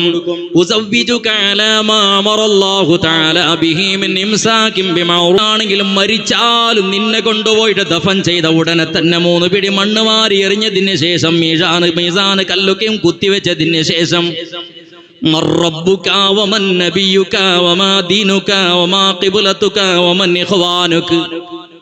നിന്റെ റബ്ബാരാ, നിന്റെ റസൂലാരാ, നിന്റെ ഇമാമേതാ, ഇങ്ങനെയുള്ള ചോദ്യം നിന്നെ ഓർമ്മിച്ച് തരും. അതേ ഖതീബ് മോനെ, ഉദ്യാവറ പള്ളിയുടെ ഖതീബാണ് നിനക്ക് നിക്കാഹിന്റെ വാചകം ചൊല്ലി തന്നത്. അതേ പള്ളിന്റെ ഖതീബോ മുഅദ്ദിനോ ആയിരിക്കാം മരിച്ചാൾ തൽഖീനും ചൊല്ലി തരുന്നത്. ഒരു വ്യത്യാസമില്ല, രണ്ടും പറഞ്ഞു തരും ജനങ്ങള്. അതേ രീതിയിൽ പ്രിയപ്പെട്ട സഹോദരാ, കല്യാണത്തിന്റെ ദിവസം ആദ്യ രാത്രിയിൽ കുടുംബക്കാരൊക്കെയും വന്നോ, എല്ലാവരും ഭക്ഷണമൊക്കെ കഴിച്ചോ, എല്ലാം റാഹത്തായി. എന്നിട്ട് പുതിയ അവന്റെ വീട്ടിലേക്ക് കയറിയപ്പോ അവന്റെ മണിയറയിലേക്ക് കയറുന്നത് വരെയാണ് അവന്റെ സ്നേഹിതന്മാർ, അവന്റെ കുടുംബക്കാർ, അവന്റെ അയൽവാസികൾ വന്നവരെല്ലാം പുതിയ വീട്ടിന്റെ അകത്തേക്ക്, അഥവാ പുതുമാരൻ വീട്ടിന്റെ അകത്തേക്ക് മണിയറയിലേക്ക് കയറുന്നത് വരെയാണ്.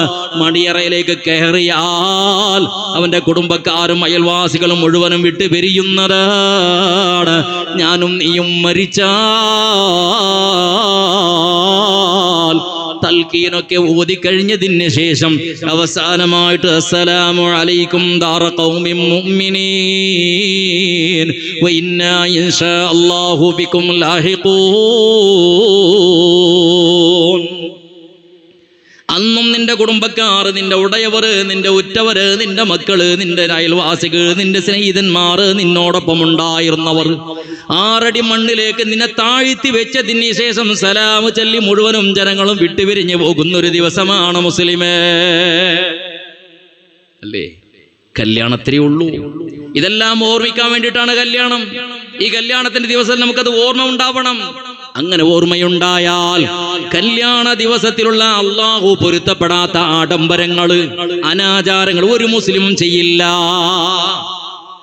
ഈ എല്ലാ അനാചാരങ്ങളും നടത്തുന്നത് എന്തിനാ? അള്ളാഹുവിന്റെ പേര് പേടിയില്ല. അള്ളാഹു ഉണ്ട് എന്ന വിശ്വാസമൊക്കെ ആ സമയത്ത് നഷ്ടപ്പെട്ടു പോയതിന്റെ കാരണത്തിലാണ്, ആ ബോധമില്ലാത്ത കാരണത്തിലാണ്. അല്ലേ? എത്ര ആൾക്കാരാണ് വിവാഹത്തിന്റെ ദിവസം തന്നെ മരിച്ചത്? വിവാഹ ദിവസം, മരണ ദിവസമായ ആൾക്കാർ എത്രയുണ്ട്? എത്രയോ പഴയ കാലങ്ങളിൽ, ചെറിയ ആധുനിക കാലങ്ങളിലും ധാരാളം കഥകളില്ലേ? എന്നിട്ടും നമുക്കത് ഒരു നിമിഷമെങ്കിലും നാം അത് ചിന്തിക്കാറുണ്ടോ? ബഹുമാനപ്പെട്ട ലുഖ്മാനുൽ ഹക്കീം റളിയല്ലാഹു അൻഹു, നിങ്ങൾക്കറിയാം നബിയാണെന്നുള്ള പിന്നെ അഭിപ്രായം പോലുമുണ്ട്. സൂറത്തുൽ ലുഖ്മാൻ എന്ന ഖുർആനിലെ പ്രത്യേക പേരിൽ തന്നെ സൂറത്ത് പോലും തന്റെ മകനോട് വസിയത്ത്, മോനെ നിന്റെ കല്യാണ ദിവസത്തിൽ നീ ആഖിറത്തിലേക്കുള്ള ആഖിറം നിന്റെ ആഖിറത്തിന്റെ ദിവസമാണെന്ന് ഓർക്കണേ. നിന്റെ കല്യാണത്തിന്റെ ദിവസം ജനങ്ങൾ ഒരുമിച്ച് കൂടുന്ന സമയത്ത് ഞാൻ മഹ്ശറയിലാണ് ഉള്ളതെന്ന് ഓർക്കണേ. അതേപോലെ നിന്റെ കല്യാണ ദിവസത്തിൽ നിന്റെ മരണത്തെ ഓർക്കണേ.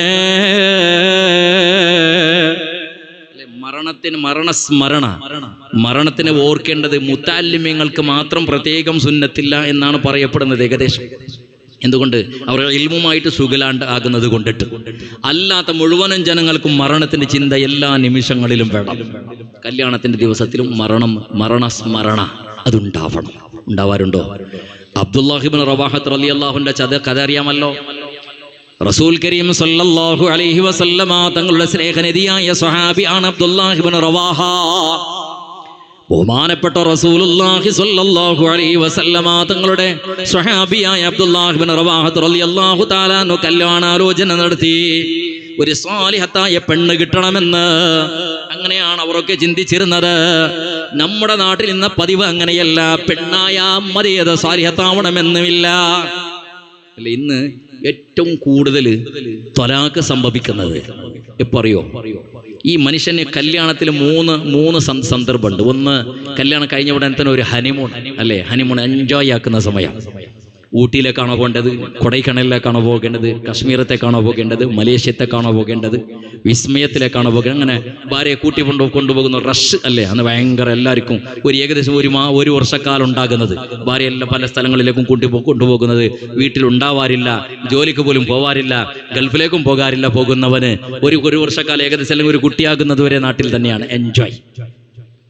രണ്ടാമതൊരു സമയമുണ്ട്, ഒരു കുട്ടിയായതിനു ശേഷം, കല്യാണം കഴിഞ്ഞിട്ട് ഒരു വർഷം കഴിഞ്ഞതിന് ശേഷം. ആ സമയമാണ്, അതിനുശേഷമുള്ള സമയമാണ് ഭയങ്കര ഡേഞ്ചറിന്റെ സമയമൊക്കെ. അത് ഏറ്റവും കൂടുതൽ തലാഖ് സംഭവിക്കുന്നത് എപ്പറിയോ?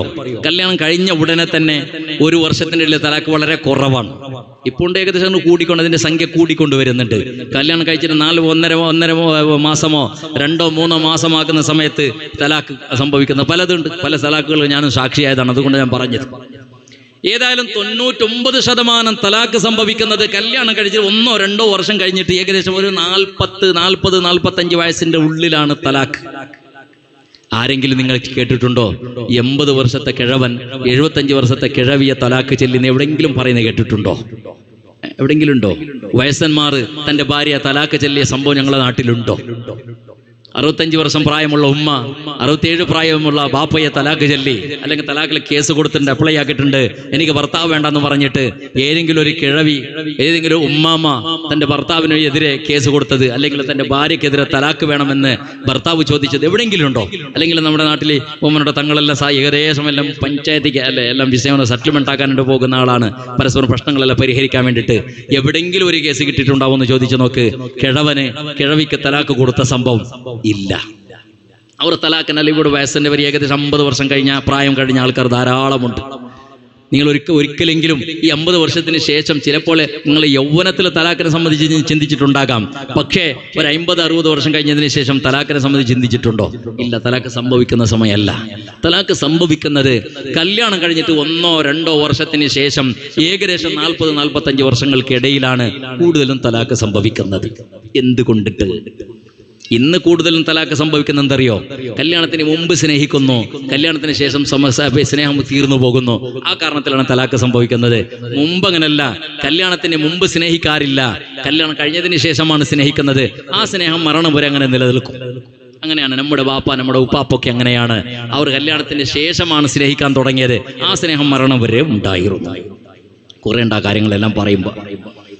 അപ്പോ അബ്ദുല്ലാഹി ഇബ്നു റവാഹത്ത് റളിയല്ലാഹു തആല അൻഹു കല്യാണാലോചന നടത്തി. ഒരു സാലിഹത്തായ പെണ്ണ് കിട്ടണമെന്ന് ഒരു പെണ്ണിനെ അന്വേഷിച്ചപ്പോ നാട്ടുകാർ, കുടുംബക്കാർ മുഴുവനും പറഞ്ഞു സാലിഹത്തായ പെണ്ണാ,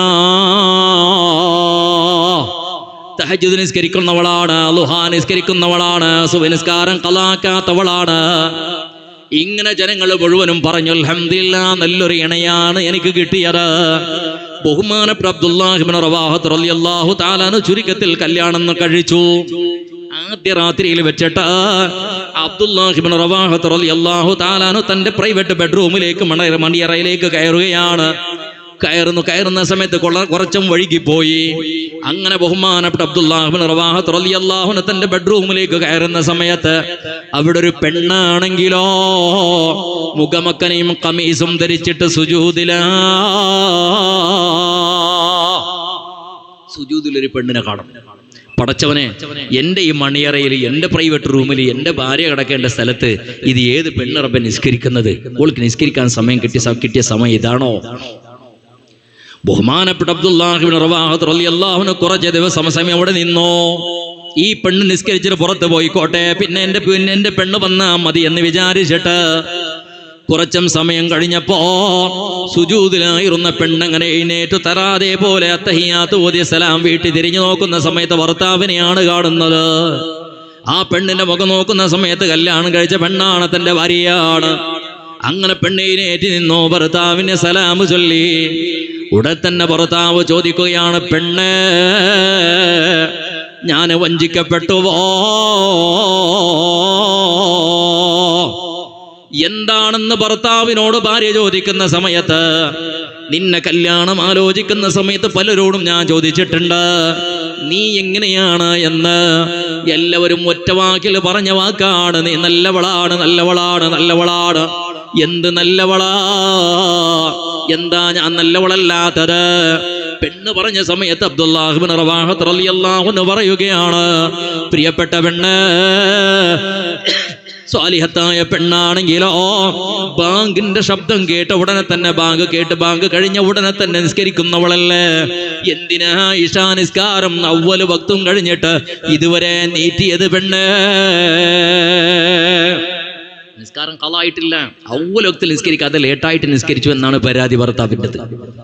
നമ്മളെ നാട്ടിലെ അല്ലേ, കല്യാണത്തിന്റെ ദിവസം ഏതെങ്കിലും ഒരാള്, നല്ല കുടുംബമാണ്, ദീനിയായ കുടുംബമാണ്, സ്വാലിഹായ കുടുംബമാണ്, കല്യാണ ദിവസത്തിലെ നമ്മുടെ നാട്ടിലുള്ള പുതിയ പെണ്ണുണ്ടല്ലോ, പുതിനാട്ടി, അവൾ ളുഹുർ നിസ്കരിച്ചത് ആരെങ്കിലും കണ്ടിട്ടുണ്ടോ? അവൾ ളുഹുർ നിസ്കരിച്ചത് ഖളാവുന്നതിന് മുമ്പ് ളുഹുർ നിസ്കരിച്ചത് ആരെങ്കിലും കണ്ടിട്ടുണ്ടോ? ഇല്ല. ളുഹുർ നിസ്കരിക്കുന്ന പതിവന്നെ ഇല്ല. 99% പുതിനാട്ടിമാർ അഥവാ പുതിയ പെണ്ണ് ളുഹുർ നിസ്കരിക്കുന്ന പതിവില്ല, ഖള ആവാതെ. എന്തുകൊണ്ടിട്ട്? എല്ലാ സാധനങ്ങളും മോടിപ്പിടിച്ചിട്ട് മെത്തി വെച്ചതല്ലേ, എല്ലാം തള്ളി വെച്ചതല്ലേ, എല്ലാം പെയിന്റിങ്ങും എല്ലാം കൊടുത്തതല്ലേ. ളുഹുർ നിസ്കരിക്കണമെങ്കിൽ ഉളു എടുക്കണ്ടേ? ഉളു എടുക്കുമ്പോൾ ഇതെല്ലാം പോവില്ലേ? അപ്പൊ നീ നിസ്കരിക്കാതിരിക്കുക, ഉളു എടുക്കാതിരിക്കുക, നിസ്കരിക്കാതിരിക്കുക, രാത്രി പോയിട്ടെല്ലാം ഒന്നിച്ചിട്ട് നിസ്കരിക്കുക അല്ലെ? ഏകദേശം അല്ലെ വീട്ടിൽ അങ്ങനെ കല്യാണ ദിവസത്തില് പുതിയാപ്പിള ചിലപ്പോൾ നിസ്കരിച്ചേക്കാം, പുതിനാട്ടി പുതിയ പെണ്ണ് നിസ്കരിക്കുന്ന പതിവില്ല. ഇത് ബർക്കത്തുള്ള നിക്കാഹാണോ കല്യാണമാണോ എന്ന് ചിന്തിച്ചു നോക്കാം നമുക്ക്.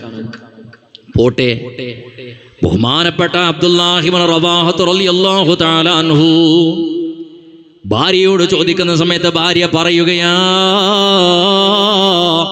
എന്റെ പ്രിയപ്പെട്ട ഭർത്താവേ, ഇത് ഞാൻ ഇശാ നിസ്കരിച്ചതല്ല. എന്റെ ഇശാ നിസ്കാരം ബാങ്കുളി കേട്ട ഉടനെ തന്നെ ഞാൻ നിസ്കരിച്ചിട്ടുണ്ട്. എന്റെ വിത്ർ നിസ്കാരം കഴിഞ്ഞത്. പിന്നെന്താ ഇത്? അതങ്ങനെ ടൈം പാസിന് ഇങ്ങനെ വെറുതെ നിസ്കരിച്ചത്.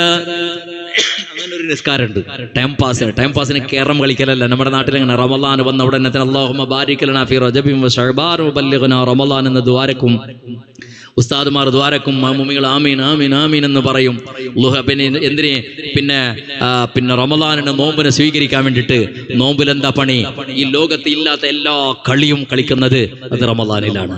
ക്യാരം ബോർഡും ചെസ്സും ഫുട്ബോളും വോളിബോളും ക്രിക്കറ്റും എല്ലാ കളിയും തുടങ്ങുന്നത് റമളാനിലാണ്. എന്ത്? അത്താഴം കടിച്ചത് അത് കലങ്ങണമെങ്കിൽ ഒരു ആട്ടം, ഒരു കളി വേണം. എന്തിന്? മഗ്‌രിബ് നിസ്കാരത്തിന് രണ്ടാമതൊന്ന് സെറ്റപ്പായിട്ട് റെഡിയാവാൻ വേണ്ടിയിട്ട്. ഞങ്ങളുടെ നാട്ടിലൊക്കെ അങ്ങനെ ടൈം പാസിന് കളിക്കുന്നത്. ടൈം പാസിന് ഇപ്പൊ മൊബൈലായി. ടൈം പാസിന് ഒരു നിസ്കാരന്റെ മുഅ്മിനീങ്ങൾക്ക്, അതിന്റെ പേര് അറബിയിൽ മുത്തലക്കായ സുന്നത്ത് നിസ്കാരം. അങ്ങനെ വെറുതെ ഇങ്ങനെ രണ്ടരക്കാത്ത അതിന് കൈക്കും കണക്കൊന്നുമില്ല. വെറുതെ ഇങ്ങനെ നിസ്കരിച്ചോണ്ട് പോവാ, എത്ര വേണമെങ്കിലും നിസ്കരിക്കാം. അത് സ്വാലിഹീങ്ങളുടെ നിസ്കാരം. വെറുതെ ടൈം പാസ്, വേറെ ഒന്നും പണിയില്ല, പിന്നെന്താക്കുന്ന അങ്ങനെ നിസ്കരിക്കാം. അള്ളാഹു ഏറ്റവും ഇഷ്ടപ്പെടുന്ന ഒരു മനുഷ്യന്റെ സമയവും സന്ദർഭം അതവൻ സുജൂദിലായിരിക്കുന്ന സമയത്താ. അങ്ങനെ സുജൂദ് അധികരിപ്പിക്കുക. ബഹുമാനപ്പെട്ട റസൂലുള്ളാഹി സ്വല്ലല്ലാഹു അലൈഹി വസല്ലം തങ്ങളോട് റബീഅത്ത് റളിയല്ലാഹു തആല അൻഹു പറഞ്ഞതില്ലേ, അല്ലാഹു യാ റസൂലല്ലാഹ് അങ്ങയോടൊപ്പം എനിക്ക് സ്വർഗ്ഗത്തിൽ സ്ഥാനം വേണം. അപ്പൊ നബി സല്ലല്ലാഹു അലൈഹി വസല്ലം തങ്ങൾ പറഞ്ഞത് എന്താ? എന്നാൽ നീ സുജൂദ് അധികരിപ്പിക്കണം. അത് വല്ലാത്തൊരു വിഷയം. മുത്തലക്കായ സുന്നത്ത് നിസ്കാരം വെറുതെ ഇങ്ങനെ നിസ്കരിച്ചോണ്ടിരിക്കുക. ഞാൻ മുത്തലക്കായ സുന്നത്ത് നിസ്കാരമാണ് നിസ്കരിച്ചോണ്ടായിരുന്നത്. അബ്ദുല്ലാഹി ഇബ്നു റവാഹത്ത് റളിയല്ലാഹു അൻഹു വിഷമമായി, പടച്ച റബ്ബേ ഞാൻ എൻ്റെ ഭാര്യയെ തെറ്റിദ്ധരിച്ചല്ല റബ്ബേ, പോട്ടെ സാരമില്ല എന്ന് പറഞ്ഞപ്പോ ബഹുമാനപ്പെട്ട അബ്ദുല്ലാഹി ഇബ്നു റവാഹത്ത് റളിയല്ലാഹു തആല അൻഹു ചോദിക്കുകയാ, പെണ്ണ് ഈ കല്യാണത്തിന്റെ രാത്രിയിൽ നീ ക്ഷീണിതനായിരിക്കുന്ന സമയത്ത് ഇന്നും വേണമായിരുന്നോ ഈ സുന്നത്ത് നിസ്കാരം വെറുതൊന്ന് ഇരുന്നു കൂടായിരുന്നോ? ആ പെണ്ണ് പറഞ്ഞൊരു വാക്കുണ്ട്, എൻ്റെ പ്രിയപ്പെട്ട ഭർത്താവേ, അല്ലാഹു സുബ്ഹാനഹു വ തആല പരിശുദ്ധ ഖുർആനിൽ പറഞ്ഞൊരു വാക്കുണ്ട്, വഇം മിൻകും ഇല്ലാ വാരിദുഹാ കാന അലാ റബ്ബിക ഹത്മൻ മഖ്ലിയാ ഔ കമാ ഖാല അല്ലാഹു അസ്സ വജൽ. നാളെ ആഖിറത്തിലേക്ക് എത്തിയ സമയത്ത് എത്ര വലിയ സാലിഹ്യങ്ങളാണെങ്കിലും ആലിമീങ്ങളാണെങ്കിലും ആരിഫീങ്ങളാണെങ്കിലും ഔലിയാക്കന്മാരാണെങ്കിലും സ്വർഗത്തിലേക്ക് പ്രവേശിക്കുന്നവർ പോലും കടക്കേണ്ടത് സിറാത്തുൽ മുസ്തഖീം കടന്നിട്ടേ തീരൂ. ആ സിറാത്തുൽ മുസ്തഖീം ഉള്ളതാണെങ്കിലോ നരകത്തിന്റെ മുകൾ ഭാഗത്താണ്. അത് കടക്കാതെ സ്വർഗത്തിലേക്ക് എത്താൻ കഴിയില്ല. എന്നാൽ എന്തെങ്കിലും ചെറിയൊരു വീഴ്ച വന്നാൽ അല്ലാഹുവിന്റെ മലായികത്തുകൾ വലിച്ച് നരകത്തിലേക്ക് എറിയുമല്ലോ. അതുകൊണ്ട് ഞാൻ അങ്ങനെ വെറുതെ ഇരിക്കുന്ന സമയത്ത്, പടച്ചറബ് തന്ന സമയത്ത് ഞാൻ കൊല്ലാതെ, പടച്ചറബ് തന്ന സമയത്ത് വേസ്റ്റാക്കാതെ ഞാൻ ഇബാദത്ത് ചെയ്തത്. അത് പറഞ്ഞപ്പോൾ ഭർത്താവ് കരഞ്ഞുപോയി, ഭാര്യയും കരയാൻ തുടങ്ങി. കരച്ചിലിന്റെ ശബ്ദം പുറത്ത് കേട്ടു. വീട്ടിലുണ്ടായിരുന്ന ആ പെണ്ണിന്റെ ഉമ്മയാണെങ്കിലും ബാപ്പയാണെങ്കിലും കുടുംബക്കാർ ഒരു ഒത്തുകൂടി വാതിൽ തുറക്കാൻ പറഞ്ഞു. ഭർത്താവെന്ന് വാതിൽ തുറന്നു. രണ്ടാളും കരയുകയാണ്. ഉമ്മ ചോദിക്കുന്നു, മോളെ ആദ്യ രാത്രിയിൽ സന്തോഷിക്കുന്നതിന് പകരം എന്തിനാ കരയുന്നത്? മോനെ സന്തോഷിക്കേണ്ട സമയമല്ല, പല സ്വപ്നങ്ങളും പൂവണിയുന്ന ദിവസമല്ല. ചിരിച്ച് സന്തോഷിക്കുന്നതിന് പകരം എന്തിനാ കരയുന്നത്? എന്ത് സംഭവിച്ചു മക്കളെ? ഭാര്യയും ഭർത്താവും പറഞ്ഞ ഒരു വാചകമുണ്ട്, ദക്കർനൽ ഹിസാബ വന്നാർ. ആദ്യ രാത്രി നമ്മുടെ ബന്ധങ്ങളെല്ലാം നാം ഓർത്തത്, സന്തോഷങ്ങളെല്ലാം നാം ഓർത്തത്, പകരം ഹിസാബിനെയും നരകത്തിനെയുമാണ് ഞങ്ങൾക്ക് ഓർമ്മ വന്നത് എന്ന് ഭാര്യ ഭർത്താക്കന്മാർ പറഞ്ഞു എങ്കില് കല്യാണം അതാണ് മുസ്ലിമേ, നാം ഓർക്കാറുണ്ടോ? ബഹുമാനപ്പെട്ട ലുഖ്മാനുൽ ഹക്കീം റളിയല്ലാഹു തആല അൻഹു പറയുകയാണ്, നീ കല്യാണത്തിന് കൂടുതൽ പോവല്ലേ, കൂടുതൽ കല്യാണത്തിന് പോവല്ലേ. എന്താ വാപ്പാ, കല്യാണത്തിന് കൂടുതൽ പോയാൽ ദുനിയാവിന്റെ ഓർമ്മ വരും മോനെ. അല്ലേ നമ്മുടെ നാട്ടിന്റെ അവസ്ഥ എന്ത്? ഒരു കല്യാണത്തിന് പോകും, അവിടെ എന്താണുള്ളത് അങ്ങനെ തന്നെ അത് അനുഗമിക്കാൻ വേണ്ടി നാം ശ്രമിക്കും. അവിടെ എന്താണ് പുതിയാപ്പിള ചെയ്തത്, എന്താണ് പുതിയ പെണ്ണ ചെയ്തത്, എന്താണ് പുതിനാട്ടിയാക്കിയത്, അവളുടെ വസ്ത്രം ഇങ്ങനെയാണ്, അവളുടെ ആഭരണം ഇങ്ങനെയാണ്, ആരാണ് മൊയിലാഞ്ചി വെച്ചത്, ആരാണ് മേക്കപ്പ് ചെയ്തത്, ഇതെല്ലാം കണ്ടുവരും. എന്നിട്ട് നമ്മുടെ വീട്ടിലും അങ്ങനെ തന്നെ ചെയ്യും. എന്താണ് സദ്യ, ആ സദ്യ നമ്മുടെ വീട്ടിലും ഉണ്ടാക്കും. അതിനേക്കാൾ കുറച്ചും ഉഷാറായിട്ട് നമ്മുടെ വീട്ടിലുണ്ടാക്കും. അത് കട്ടിട്ടാണെങ്കിലും ഒരു പ്രശ്നമില്ല, പലിശക്ക് വാങ്ങിയിട്ടാണെങ്കിലും പ്രശ്നമില്ല, ആരെങ്കിലും വഞ്ചിച്ചിട്ടാണെങ്കിലും പ്രശ്നമില്ല. ജനങ്ങളൊന്ന് തൃപ്തിപ്പെടുത്തണം, അത്രയുള്ളൂ. നമ്മുടെ കല്യാണത്തിന്റെ അവസ്ഥ എങ്ങനെയാണ്? ജനങ്ങളൊന്ന് തൃപ്തിപ്പെടുത്തണം. എല്ലാവരും നല്ല കല്യാണം, നല്ല സദ്യ, നല്ല റാഹത്തിന്, ബിരിയാണി നല്ല ഉഷാറായിന്, ചോറ് നല്ല ഉഷാറായിന്, കറി നല്ല ഉഷാറായിന്, ഇങ്ങനൊന്നും മാർക്കിട്ട് പോയി എനിക്ക് വല്ലാത്തൊരു അൽഹംദുലില്ലാ റാഹത്ത് നല്ല ഉഷാറായിട്ട് പോയി. അപ്പുറത്ത് പോയിട്ട് പല്ലിലേക്ക് ഇങ്ങനെ കോളിട്ട് പറയും, എന്ത് ബിരിയാണി, ഇറച്ചൊന്നും വെന്തിട്ടൊന്നും ഇല്ല, അതെല്ലാം ശരിയായിട്ട്, കറിയും ശരിയായിട്ടില്ല, ചോറ് ശരിയായിട്ട് അപ്പുറത്ത് പറയും. ഇനിയൊരു കല്യാണത്തിന് പോകുന്ന സമയം പോയാലോ, അപ്പോൾ നിന്റെ ഈ കല്യാണത്തിന് ഗൗജും നിന്റെ കല്യാണത്തിന് പിന്നെ സദ്യയും നിന്റെ കല്യാണത്തിന് ടേസ്റ്റ് എല്ലാം മറന്നിട്ടുണ്ടോ? പിന്നെ ഒരു കല്യാണത്തിന് പോയി പത്തിരി ഉള്ളൂ. ഒരു കല്യാണത്തിന് പോയാൽ അതിന്റെ സന്തോഷം കക്കൂസിലേക്ക് പോകുന്നത് വരെ, പിന്നത് കഴിക്കും, അത്രേ ഉള്ളൂ. അതിനെ അനുഗമിക്കുന്ന പതിവാണ് നമ്മുടെ നാട്ടിൽ ഇന്നുള്ളത്. അപ്പൊ ഒരു കല്യാണത്തിന് കൂടുതൽ നീ പോവരുതേ. പോയാൽ നിനക്ക് ആഖിറം മറന്നു പോകും, നിനക്ക് ദുനിയാവിന്റെ ഓർമ്മ കൂടുതൽ വരും. ഇന്ന് നമ്മുടെ അവസ്ഥ അങ്ങനെ തന്നെയാണ്.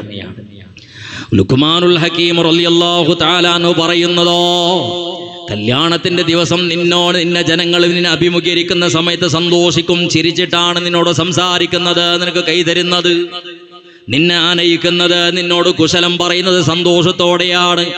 ആ സമയത്ത് അവരുടെ സന്തോഷം നീ കാണരുത്. അവരുടെ മുഖത്തിലുള്ള വിഷമവും വേദനയും ബേജാറും ദുഃഖവും കരച്ചിലും കാണണേ മോനെ. നീ അത് ഓർക്കണേ. നിന്റെ മയ്യത്ത് കാണാൻ വേണ്ടി വന്ന എന്ന രീതിയിലാണ് നീയാവേണ്ടത്. ബഹുമാനപ്പെട്ട ലുഖ്മാനുൽ ഹകീം റളിയല്ലാഹു തആല അൻഹു പറയുകയാ, നിനക്ക് വസ്ത്രം ധരിക്കുമ്പോൾ, കല്യാണ ദിവസം പുതിയ വസ്ത്രം ധരിക്കുമ്പോൾ എനിക്കിത് കഫൻ ധരിക്കുന്നതാണെന്ന് ഓർക്കണേ. കല്യാണ ദിവസം നീ കുളിക്കുമ്പോൾ ഇത് എന്റെ മയ്യത്താണ് കുളിപ്പിക്കുന്നതെന്ന് ഓർക്കണേ. നിന്നെ കല്യാണ ദിവസം പുതിയ വാഹനങ്ങളിൽ നിന്നെ കൊണ്ടുപോകുമ്പോ ഇത് ഞാൻ മയ്യത്ത് കട്ടിലാണ് സഞ്ചരിക്കുന്നതെന്ന് ഓർക്കണേ. നിന്റെ അരികിൽ ജനങ്ങളെല്ലാം വന്ന് സംസാരിക്കുന്ന സമയത്ത് നിന്റെ അരികിൽ ഒത്തുകൊടുക്കുമ്പോൾ ഇത് എനിക്ക് മയ്യത്ത് നിസ്കരിക്കാനാണ് ജനങ്ങൾ ഒത്തുകൂടിയത് എന്ന് ഓർക്കണേ. നീ മണിയറയിൽ പ്രവേശിക്കുമ്പോ ഞാനിത് ഖബറിലേക്കാണ് ചെല്ലുന്നതെന്ന് ഓർക്കണേ.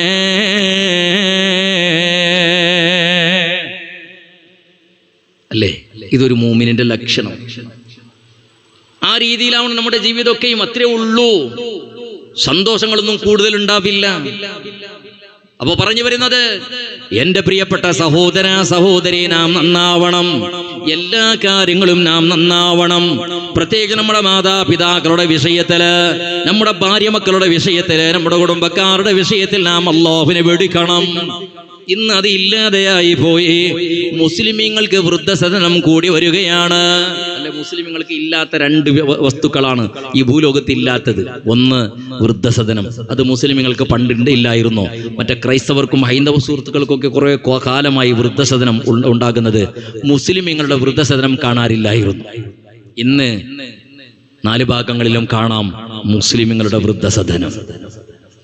രണ്ടാമത്തത് മുസ്ലിമീങ്ങൾക്ക് ഇല്ലാത്തത്, അല്ലെ, ബദ്രിയ ജുമാ മസ്ജിദ്, റിഫായ ജുമാ മസ്ജിദ്, മുഹിയുദ്ദീൻ ജുമാ മസ്ജിദ് എന്ന് പറയുന്ന രീതിയിൽ Badriya bar and restaurant, Muhiyuddin bar and restaurant, Rifai bar and restaurant, bar അഥവാ കള്ള് കച്ചവടത്തിന്റെ കേന്ദ്രങ്ങള്, അത് മുസ്ലിമീങ്ങൾക്ക് ഇല്ലായിരുന്നു. ഇന്നും ഇല്ല എന്ന് തോന്നുന്നു. മുസ്ലിമീങ്ങൾക്കുണ്ട്, പക്ഷേ മുസ്ലിമീങ്ങളുടെ പേരിലില്ല എന്ന് തോന്നുന്നു. മുസ്ലിമീങ്ങളുടെ പേരിലും പണ്ട് 2 ഇല്ലായിരുന്നു. ഒന്ന് വൃദ്ധസദനം, പിന്നൊന്ന് ബാർ. ഇന്ന് വൃദ്ധസദനം കൂടിക്കൊണ്ടുവരുന്നു. എന്തുകൊണ്ടറിയോ? ബാപ്പയുടെയും ഉമ്മയുടെയും ഉപ്പയുടെയും ഉമ്മയുടെയും വേദനയോ അവരുടെ ജീവിതമോ അവരുടെ വിലയോ നിലയോ സ്ഥാനമോ മാനമോ മക്കളെന്ന് മനസ്സിലാക്കുന്നില്ല. ആരാ കുറ്റക്കാര്? തെറ്റെവിടെയാ സംഭവിച്ചത്? ഞാൻ കർണാടകയിലുള്ള നമ്മുടെ ദക്ഷിണ കന്നഡ ജില്ലയിലുള്ള സദനത്തിലേക്ക് ഏകദേശം എപ്പോഴെങ്കിലും പോവാറുണ്ട്. എന്തെങ്കിലും ആരെങ്കിലും ചങ്ങായിമാർ പാലക്കാർ ആരെങ്കിലും കൂട്ടിയിട്ട് എന്തെങ്കിലും റേഷനോ ഫ്രൂട്ട്സോ അല്ലെങ്കിൽ എന്തെങ്കിലും സാധനം കൊണ്ടുപോയി കൊടുക്കുന്ന പതിവുണ്ട്. ഒരു പ്രാവശ്യം ഒരു വൃദ്ധസദനത്തിലേക്ക് പോയപ്പോ ഏകദേശം ഒരു 80-85 വർഷം പ്രായമുള്ള ഒരു വൃദ്ധയെ കാണാനായി. പലയിടത്തും ഞാൻ പറഞ്ഞതാണ്, ചിലപ്പോൾ നിങ്ങൾ കേട്ടിട്ടുണ്ടാകും. ഒരു വയസ്സായ ഉമ്മയെ കാണാനായി. ഉസ്താദ് എന്ന നിലയ്ക്ക് എന്നെ കണ്ട ഉടനെ തന്നെ അടുത്ത് വന്നു, കരയാൻ തുടങ്ങി. എന്താ കരഞ്ഞിട്ട് പറയുന്നത് എന്തറിയോ? ഉസ്താദേ, എന്റെ മക്കൾക്ക് വേണ്ടി ദുആ ചെയ്യണേ ഉസ്താദേ, അവർ നന്നാവാൻ വേണ്ടിയിട്ട് ദുആ ചെയ്യണേ. അപ്പൊ ഏതായാലും മക്കളുണ്ടായി എന്ന് മനസ്സിലായി. അപ്പൊ ഞാൻ ചോദിച്ചു, മക്കളുണ്ടോ? അതെ, 5 ആണുമക്കളുണ്ട്, പെണ്ണുമക്കൾ വേറെയുണ്ട്. എല്ലാവരും കല്യാണം കഴിച്ചിട്ടുണ്ട്. മക്കളാണെങ്കിലോ 4 ആളോ 5 ആളോ എന്താ ഉള്ളത്? അവരെല്ലാം ഗൾഫിലാണ്. ബഹ്റൈനിലും സൗദി അറേബ്യയിലും UAE-ലും അവരുള്ളത്. എഞ്ചിനീയറും ഡോക്ടറും ലോയറും ഇങ്ങനെയൊക്കെ നല്ല ഹൈ എഡ്യൂക്കേറ്റഡ് ആളാണ് മക്കൾ മുഴുവനും. പക്ഷേ അവരുടെ ഭാര്യ മക്കളെ കൂട്ടിക്കൊണ്ടുപോയിട്ടുണ്ട്. വീട്ടിലാരില്ല, 10 12 പിന്നെ ബെഡ്റൂമുള്ള വീടുണ്ട്, വലിയ വിശാലമായ കൊട്ടാരുണ്ട്. പക്ഷേ അവിടെ ഈ വൃദ്ധയായ ഉമ്മക്ക്, ബാപ്പ മരിച്ചു പോയിട്ടുണ്ട്, വൃദ്ധയായ ഉമ്മക്ക് താമസിക്കാൻ കഴിയില്ല. കാരണം പണിക്ക് ആള് വേണം. അല്ല, പണിക്ക് ആൾ വെച്ചിട്ട് ഉമ്മയെ ബാക്കി വെച്ചിട്ട് പോയാൽ ജനങ്ങൾ വിചാരിക്കും ഭാര്യ മക്കളെല്ലാം ഗൾഫിലേക്ക് പോയി ഉമ്മനെ ഒറ്റക്കാക്കിയിട്ട് പറയുമല്ലോ. അങ്ങനെ ചീത്ത പേര് വേണ്ടെന്ന് പറഞ്ഞിട്ടാണ് ഉമ്മയെ വൃദ്ധസദനത്തിലേക്ക് കൊണ്ടുപോയിട്ട് അവസാനത്തെ മോൻ അവസാനമായിട്ട് ഗൾഫിലേക്ക് ഫ്ലൈറ്റ് കയറുന്ന സമയത്ത് ഉമ്മയെ വൃദ്ധസദനത്തിലേക്ക് കൊണ്ടുവിട്ടു പോയത്. ഇവിടെ ഇരുന്നോട്ടെ, ഞങ്ങൾ വരുന്നത് വരെ. അവരുടെ മക്കൾക്ക് വിസയുണ്ട് പോകാന്, ഭാര്യമാർക്ക് വിസയുണ്ട് പോകാന്, താമസിക്കാൻ റൂമുണ്ട് ഗൾഫ് രാഷ്ട്രങ്ങളിൽ. എന്നാൽ ജന്മം നൽകിയ ഉമ്മയെ വേണ്ട, ഉമ്മക്കുള്ള റൂമില്ല, ഉമ്മക്കുള്ള വിസയില്ല. മാഷാ അല്ലാഹ്, നമുക്കെയും കാത്തുകൊണ്ടിരിക്കുന്ന ബഹുമാനപ്പെട്ട മിസ്ബാഹി ഉസ്താദ് വേദിയിലേക്ക് കടന്നു വരികയാണ്. അല്ലാഹു അക്ബർ, അല്ലാഹു അക്ബർ, അല്ലാഹു അക്ബർ, ലാ ഇലാഹ ഇല്ലല്ലാഹു, അല്ലാഹു അക്ബർ, അല്ലാഹു അക്ബർ വലില്ലാഹിൽ ഹംദ്. ഇൻഷാ അല്ലാഹ് ഇനി ഞാൻ ഒരു 2 നിമിഷത്തിൽ എൻ്റെ വാക്കുകൾക്ക് വിരാമം കുറിക്കാം. മാഷാ അല്ലാഹ്, ഇൻഷാ അല്ലാഹ് എല്ലാവരും ചുറ്റുഭാഗത്തുള്ള ആൾക്കാരൊക്കെയും വന്നിട്ട് സദസ്സിലൊന്നിരുന്ന് സഹകരിക്കാം ഇൻഷാ അല്ലാഹ്. അപ്പോ വൃദ്ധസദനത്തിലുള്ള ഉമ്മയോട് ചോദിക്കുന്ന സമയത്ത് ഉമ്മ കഥ പറഞ്ഞു. ആണുമക്കളുണ്ട്, എഡ്യൂക്കേറ്റഡ് ആണ്, നല്ല സമ്പന്നരാണ്. പക്ഷേ ഉമ്മയെ ആണുമക്കൾക്ക് വേണ്ട, പെണ്ണുമക്കൾക്ക് ഏതായാലും വേണ്ട. എന്താ കാരണം? ഈ കിഴവിയെ നോക്കാൻ മരുമക്കളെ തയ്യാറല്ല. എഡ്യൂക്കേറ്റഡ് ആണവർ, സമ്പന്നരാണവർ. ഈ കിഴവിയെ നോക്കിയാലോ ചീത്ത പേരുണ്ടാകുമെന്ന് വിചാരിച്ചിട്ടുണ്ടോ എന്തോ ആവോ. ചുരുക്കത്തിൽ വൃദ്ധസദനത്തിലേക്ക് വലിച്ചെറിഞ്ഞു പോയതാണ്. പ്രിയപ്പെട്ട സഹോദര, ഉമ്മ ഇവിടെ പൊട്ടിക്കരയുകയാണ്. ആളുണ്ടായിട്ടും മക്കളുണ്ടായിട്ടും ഇല്ലാത്തതുപോലെ. പടച്ചവനെ, ആരാ കുറ്റക്കാരെന്നറിയണോ? ആ ഉമ്മക്ക് റബ്ബ് കൊടുത്ത ശിക്ഷയാണ് മുസ്ലിമേ. ഉമ്മത് അനുഭവിക്കേണ്ടവളാണ്, അത് അനുഭവിക്കുകയും ചെയ്തു. എന്തുകൊണ്ടെന്നറിയോ? മക്കളെ ഇംഗ്ലീഷ് മീഡിയമിലേക്ക് പറഞ്ഞേക്കാൻ ഉമ്മക്ക് കഴിഞ്ഞു, അതിനുവേണ്ടി ചെലവ് ചെയ്യാനും കഴിഞ്ഞു. മക്കൾക്ക് എല്ലാ വിദ്യാഭ്യാസങ്ങളും പഠിപ്പിച്ചു കൊടുത്തു. ഡോക്ടർമാരും എഞ്ചിനീയർമാരും ആക്കി, നല്ല ബിസിനസ്മാൻ ആക്കി, എല്ലാ വിദ്യാഭ്യാസങ്ങളും പഠിപ്പിച്ചു കൊടുത്തു ഉമ്മ. പക്ഷേ ഉമ്മയുടെ അഡ്രസ് മാത്രം ഉമ്മ മക്കൾക്ക് പറഞ്ഞു കൊടുത്തില്ല. അഥവാ മദ്രസയിലേക്ക് അയക്കുന്ന വിഷയത്തിൽ ഉമ്മയാണെങ്കിലും മനസ്സ് കാണിച്ചിട്ടില്ല. സ്കൂളായിരുന്നു പ്രധാനം, ഇംഗ്ലീഷായിരുന്നു പ്രധാനം. ഡോക്ടറും വിജ്ഞാനും അതേപോലെ ഡോക്ടറും അതേപോലെ എഞ്ചിനീയറുമായിരുന്നു, അതായിരുന്നു പ്രധാനം. പക്ഷേ മദ്രസ പ്രധാനപ്പെട്ട ഒരു വിഷയമല്ല. മക്കൾക്ക് നിസ്കാരമില്ല, പള്ളിയുമായി ബന്ധമില്ല, മദ്രസയിലേക്ക് അയച്ചിട്ടില്ല, ഖുർആൻ പഠിപ്പിച്ചില്ല. പ്രിയപ്പെട്ട സഹോദരാ, നിന്റെ മക്കൾ എത്ര വലിയ വിജ്ഞാനി ആണെങ്കിലും ലോയർ ആണെങ്കിലും അതേപോലെ വൈദ്യനാണെങ്കിലും എന്തായാലും ഉമ്മയുടെ കാലിന്റെ അടിഭാഗത്താണ് സ്വർഗമുള്ളതെന്ന് പഠിപ്പിക്കുന്ന പുസ്തകം സ്കൂളുകളിലും കോളേജുകളിലും യൂണിവേഴ്സിറ്റികളിലും ഇല്ല മുസ്ലിമേ. അത് നിന്റെ നാട്ടിലുള്ള മദ്രസയിലാണ്, അറബിക് കോളേജുകളിലാണ്, വനിതാ കോളേജുകളിലാണ് മുസ്ലിമേ. അവിടെ പഠിച്ചിട്ടുണ്ടോ എന്നാൽ അവർക്കറിയാം. ഉമ്മയെ ബഹുമാനിക്കാൻ, ഉമ്മയുടെ ഖിദ്മത്ത് ചെയ്യാൻ, ഉമ്മയെ സ്നേഹിക്കാൻ, ഉമ്മയെ ശുശ്രൂഷിക്കാൻ. ആ ഉമ്മ ചെയ്ത തെറ്റതാണ്, അതനുഭവിച്ചു. അപ്പൊ ഞാൻ പറഞ്ഞു വരുന്നത്, നമ്മുടെ മക്കൾ സ്വാലിഹീങ്ങളാവണം, മാതാപിതാക്കളെ അനുസരിക്കുന്നവരും സ്നേഹിക്കുന്നവരുമാകണം. ചെറിയ വയസ്സിൽ തന്നെ മക്കൾക്ക് അത് പഠിപ്പിച്ചു കൊടുക്കണം. പ്രിയപ്പെട്ട ചെറുപ്പക്കാരെ ധാരാളമുണ്ട് ഉമ്മയുടെയും വാപ്പയുടെയും കഥ പറയാന്. അവർ ഉള്ള കാലത്ത് അവരുടെ നിലയും വിലയും നിനക്കറിയില്ല. ഉമ്മയും ബാപ്പയും നിന്റെ സ്വർഗമാണ്. നിന്റെ നിസ്കാരത്തിലോ നിന്റെ നോമ്പിലോ നിന്റെ ഹജ്ജിലോ നിന്റെ സക്കാത്തിലോ സ്വർഗമില്ല. അതിൻ്റെ എല്ലാം പ്രതിഫലം പടച്ചറബ് സ്വർഗത്തിലേക്ക് പോയതിന് ശേഷമാണ് നൽകുന്നത്. സ്വർഗത്തിലേക്ക് പോകണമെങ്കിൽ ഉമ്മയുടെയും ബാപ്പയുടെയും പൊരുത്തമില്ലാതെ നിസ്കാരം നോമ്പും ഹജ്ജും സിക്റും സലാത്തും കൊണ്ടിട്ട് നിന്റെ ഉമ്മയുടെയും ബാപ്പയുടെയും പൊരുത്തമില്ലാതെ സ്വർഗത്തിലേക്ക് പോകാൻ കഴിയില്ല മുസ്ലിമേ. സ്വർഗത്തിലേക്ക് പ്രവേശിക്കണോ, അല്ലാഹുവിന്റെ റഹ്മത്തുണ്ടാകണം, അല്ലാഹുവിന്റെ കാരുണ്യമോ നിന്റെ ഉമ്മയുടെയും ബാപ്പയുടെയും കാരുണ്യത്തിലാണെന്ന് സയ്യിദുനാ മുഹമ്മദ് മുസ്തഫ. അതുകൊണ്ട് വയസ്സായ ബാപ്പയുണ്ടല്ലോ, ഉമ്മയുണ്ടല്ലോ, അവരുടെ കാര്യങ്ങളൊന്ന് ശ്രദ്ധിക്കണേ മുസ്ലിമേ, ചെറുപ്പക്കാരാ. അവർ നിന്റെ സ്വർഗമാണ്. അവർ നിന്റെ കാലിന്റെ അടിഭാഗത്താണ് നിന്റെ സ്വർഗമുള്ളത്. അവരെ വിഷമിപ്പിച്ചാൽ, അവരുടെ കണ്ണീരൊലിപ്പിച്ചാൽ നിന്റെ ദുനിയാവും ആഖിറവും നഷ്ടപ്പെട്ടു പോകും മോനെ. അപ്പൊ പറഞ്ഞു വരുന്നത്, പ്രിയപ്പെട്ട മുഅ്മിനീങ്ങളെ, അള്ളാഹുവിനോടുള്ള അചഞ്ചലമായ വിശ്വാസം, ആ വിശ്വാസം കേവലം നിസ്കാരം, നോമ്പിലും ഹജ്ജിലും സകാത്തിലും മാത്രമുള്ളതല്ല. നിന്റെ ഉമ്മയുടെയും നിന്റെ വാപ്പയുടെയും നിന്റെ ഭാര്യ, നിന്റെ മക്കള്, നിന്റെ കുടുംബക്കാർ, നിന്റെ അയൽവാസികൾ, നിന്റെ ഇടപാടുകൾ, എല്ലാ കാര്യങ്ങളിലും അള്ളാഹുവിനെ പേടിക്കണേ, അള്ളാഹുവിനെ സൂക്ഷിക്കണേ, അള്ളാഹുവിനെ ഓർക്കണേ. ആ സമയങ്ങളിലൊക്കെയും എല്ലാ സന്ദർഭങ്ങളിലും അള്ളാഹുവിനെ ഓർക്കുന്ന ആ ചിന്ത ഖൽബിലുണ്ടാവണം. ആ ചിന്തയുടെ ഒരു ഭാഗമാണ് ഞാൻ പറഞ്ഞുവല്ലോ, ഇതുപോലത്തെ സംഗമങ്ങൾ, ഇതുപോലത്തെ ഒരു കൂടല്, ഇതുപോലത്തെ സംഘടിത ശക്തി, ഇങ്ങനെ ഒരുമിച്ച് കൂടുക. ഇത് നടക്കുന്നത്, ഈ ഒരുമിച്ച് കൂടുക എന്നുള്ളത്, അത് ഖബറിലെത്തിയാൽ അത് ഉണ്ടാവില്ല. ഖബറിൽ ഒറ്റക്കാണ്. ഈ മാക്സിമം ഇതുപോലത്തെ നല്ല സമയങ്ങൾ നാം ഉപയോഗിക്കണം. നാം അതിന്റെ ഫലം അനുഭവിക്കുന്നവരാകണം. നല്ല നല്ല സദസ്സുകൾ, മാഷാ അല്ലാഹ്, മിസ്ബാഹ് ഉസ്താദ് ദുആക്ക് നേതൃത്വം നൽകും. നല്ല അല്ലാഹുവിന്റെ ഔലിയാക്കന്മാർ, ഇഷ്ടപ്പെട്ട സാലിഹീങ്ങൾ കടന്നുറങ്ങുന്ന സ്ഥലം. ബഹുമാനപ്പെട്ട ഖുതുബി ഉസ്താദല്ലേ ഓർമ്മിച്ചത്, ഇവിടെ വന്ന സമയത്ത് ഖുതുബി ഉസ്താദിന്റെ മഹത്വങ്ങൾ പറഞ്ഞിട്ടൊന്നും തീർക്കാൻ കഴിയില്ല. ഇത്രയും വലിയൊരു മഹാനാണ്, വലിയാണ്, ആരിഫാണ്, ഖുതുബാണ്. ആ മഹാനവറുകൾ വന്ന സമയത്ത് ഇത് ബദരീങ്ങളെ കൂട്ടത്തിൽ പെട്ട ആളാണെന്ന് പറഞ്ഞു. എങ്കിൽ എത്രയോ ആയിരക്കണക്കിന്, 1100, 200, 300 വർഷങ്ങൾക്ക് മുമ്പ് തന്നെ ഉണ്ടായിരുന്ന പള്ളിയും മഖബറയും ഒക്കെ ഉള്ള മഹത്തായ ഒരു നല്ലൊരു സ്ഥലം.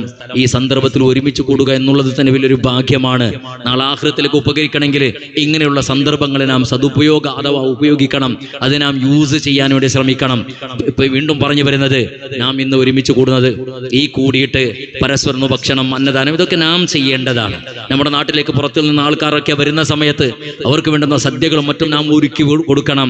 ഇത് അടുത്തല്ലേ, കഴിഞ്ഞ 5 വർഷങ്ങൾക്ക് മുമ്പ് ഉറൂസ് നടക്കുന്ന സമയത്ത് ഇതുപോലെ സദസ്സിലുണ്ടായിരുന്ന ബഹുമാനപ്പെട്ട സാദാത്യങ്ങളും ആലിമ്യങ്ങളും, നാം വന്നത് എത്ര സമയം, അതല്ലെങ്കിൽ നാം ജീവിച്ച എത്ര സമയം ഇനി ജീവിക്കാനുള്ള ഉണ്ട് എന്നുള്ള ഉറപ്പായിരിക്കെങ്കിലും ഉണ്ടോ? നാം ജീവിച്ചത് ഇതുവരെ ജീവിച്ചു, ഇത്ര ആയുസ് അല്ലാഹു വീണ്ടും നമുക്ക് തരുമെന്ന് പറയാൻ ആർക്കെങ്കിലും ഉറപ്പുണ്ടോ? ഒരാൾക്കും ഇല്ല. അടുത്ത ഇനി ഒരു ഉറുസ് നടക്കുന്ന സമയത്ത് നമ്മുടെ എത്രയോ മുഖങ്ങൾ ഇന്ന് 6 മണ്ണിലായിരിക്കും.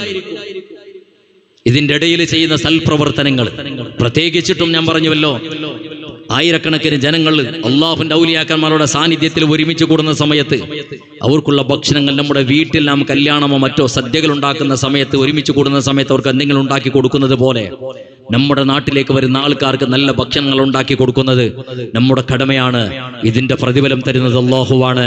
ഇതിന്റെ പ്രതിഫലത്തിന് സാക്ഷികൾ ബഹുമാനപ്പെട്ട ഔലിയാക്കന്മാരാണ്. അവരുടെ ശഫാഅത്ത് ഒന്ന് കിട്ടാൻ വേണ്ടിയിട്ടാണ്, അവരുടെ സ്നേഹം കൊണ്ട് രക്ഷപ്പെടാൻ വേണ്ടിയിട്ടാണ് ഇങ്ങനെ നാം ഒരുമിച്ച് കൂടുന്നത്. നമ്മുടെ ജീവിതത്തിൽ പല തെറ്റുകുറ്റങ്ങളും സംഭവിച്ചേക്കാം, പക്ഷെ നാം സ്നേഹിക്കുന്ന, നാം ഇഷ്ടപ്പെടുന്ന നമ്മുടെ ഔലിയാക്കന്മാർ അല്ലല്ലേ പരിശുദ്ധ സ്വഹാബത്ത് നബി സല്ലല്ലാഹു അലൈഹി വസല്ലം തങ്ങളോട് പറഞ്ഞത്, അല്ലാഹുവിന്റെ ഹബീബ് അൻത മഅമൻ അഹബ്ബ, അല്ലെങ്കിൽ അൻത മഅമൻ അഹബബ്ത എന്ന് പറഞ്ഞപ്പോൾ, നീ ആരെ സ്നേഹിക്കുന്നു അവരോടൊപ്പമാണ് സ്വർഗ്ഗത്തിലെ. നബി സല്ലല്ലാഹു അലൈഹി വസല്ലം തങ്ങളുടെ സ്വഹാബത്ത് പറഞ്ഞ കഥകളുണ്ട് ധാരാളം. യാ റസൂലല്ലാഹ്, എന്റെ നിസ്കാരം കൊണ്ടിട്ടോ, എന്റെ നോമ്പ് കൊണ്ടിട്ടോ, എന്റെ സൽക്കർമ്മങ്ങളെ കൊണ്ടിട്ടോ രക്ഷപ്പെടുമെന്ന് നബിയെ എനിക്ക് പറയാൻ കഴിയില്ല നബിയെ. എന്നെ അങ്ങയോടുള്ള സ്നേഹം മാത്രമാണ് എന്നെ രക്ഷിക്കാൻ കഴിയും നബിയെ എന്ന് പറഞ്ഞതുപോലെ, നാം അല്ലാഹുവിന്റെ ഔലിയാക്കന്മാരുടെ സാന്നിധ്യത്തിൽ ഒരുമിച്ച് കൂടുന്നത് നമ്മുടെ ഇബാദത്ത് മുഴുവനും നിഷ്ഫലമാകുമോ ഇല്ലയോ എന്ന് പറയാൻ കഴിയില്ല. നമ്മുടെ കഴിവിന്റെ പരമാവധി നാം ഇബാദത്ത് ചെയ്യുന്നു, സൽക്കർമ്മങ്ങൾ ചെയ്യുന്നു. അത് അല്ലാഹു സ്വീകരിച്ചിട്ടുണ്ടോ ഇല്ലയോ എന്ന് പറയാൻ കഴിയില്ല. പക്ഷേ അല്ലാഹുവിന്റെ ഔലിയാക്കന്മാരെ നാം ഇഷ്ടപ്പെടുന്നത്, സ്വാലിഹീങ്ങളെ സ്നേഹിക്കുന്നത്, അവരുടെ സാന്നിധ്യത്തിൽ ഒരുമിച്ച് കൂടുന്നത്, നാളെ അല്ലാഹുവിന്റെ അമ്പിയാക്കന്മാർ, ഔലിയാക്കന്മാർ, സ്വാലിഹീങ്ങൾക്ക് ശഫാഅത്തിന് അധികാരം നൽകുന്ന സമയത്ത് നാം സ്നേഹിച്ചതിന് പകരം തിരിച്ചവർ നമ്മെ ശഫാഅത്തിൽ ഒരുമിച്ച് കൂട്ടുമല്ലോ, അവരുടെ ശഫാഅത്തിൽ നമ്മെ ഉൾപ്പെടുത്തുമല്ലോ എന്ന വിശ്വാസത്തിലാണ് മുസ്ലിമേ. അപ്പൊ എന്ത് ചെയ്യണം? വരുന്ന ആൾക്കാർക്ക് സദ്യ ഒരുക്കി കൊടുക്കണം, നമ്മുടെ കടമയാണ്. ഇൻഷാ അല്ലാഹ് മറ്റന്നാൾ നടക്കുന്ന അന്നദാനം, അന്നത്തെ അരി, അതേപോലെ ഇറച്ചി, അതിൻ്റെ എല്ലാ വ്യവസ്ഥ നമ്മുടെ ആൾക്കാരൊക്കെ നാമൊക്കെ അത് ചെയ്തിട്ട് നല്ല റെഡിയാക്കി വെച്ചിട്ട് എല്ലാവരും ഒന്ന് കൂടിയിട്ട് ആ കാര്യങ്ങൾ ഏറ്റെടുത്ത് പൂർത്തിയാക്കാനുള്ള ആ നല്ല മനസ്സ് കാണിക്കണം. ഇൻഷാ അല്ലാഹ് കമ്മിറ്റിക്കാർ സൂചിപ്പിച്ചതുപോലെ ഓരോരോ ആട് കഴിയുമെങ്കിൽ നല്ല നിയത്തോടുകൂടെ കച്ചവടത്തിലും കുടുംബത്തിലും ബർക്കത്തുണ്ടാവാൻ, വിദേശ ജീവിതത്തിൽ നമ്മുടെ എത്ര ആൾക്കാർ പ്രവാസികളുണ്ട് ഗൾഫ് രാജ്യങ്ങളിലൊക്കെ, അവരുടെ ജീവിതത്തിൽ ബർക്കത്തുണ്ടാകാൻ, പ്രയാസങ്ങൾ നീങ്ങിക്കിട്ടാൻ, രോഗങ്ങൾ രോഗങ്ങൾ മാറാൻ, മരിച്ചുപോയവരുടെ ഖബർ വിശാലമാകാൻ, ഇതുപോലത്തെ നല്ല സമയങ്ങളിൽ നല്ല രീതിയിൽ അറുത്തു കൊടുക്കാനുള്ള ഒരു വ്യവസ്ഥ. 6500 റുപ്യ ഒരു ആടിന്റെ റേറ്റ്, അത് കൊടുത്ത് ശേഖരിക്കാം ഇൻഷാ അല്ലാഹ്. അള്ളാഹു നമ്മുടെ കുടുംബത്ത് മരിച്ചുപോയവർക്ക് അതിന്റെ പ്രതിഫലം അള്ളാഹു തആല പ്രദാനം ചെയ്യുമാറാവട്ടെ.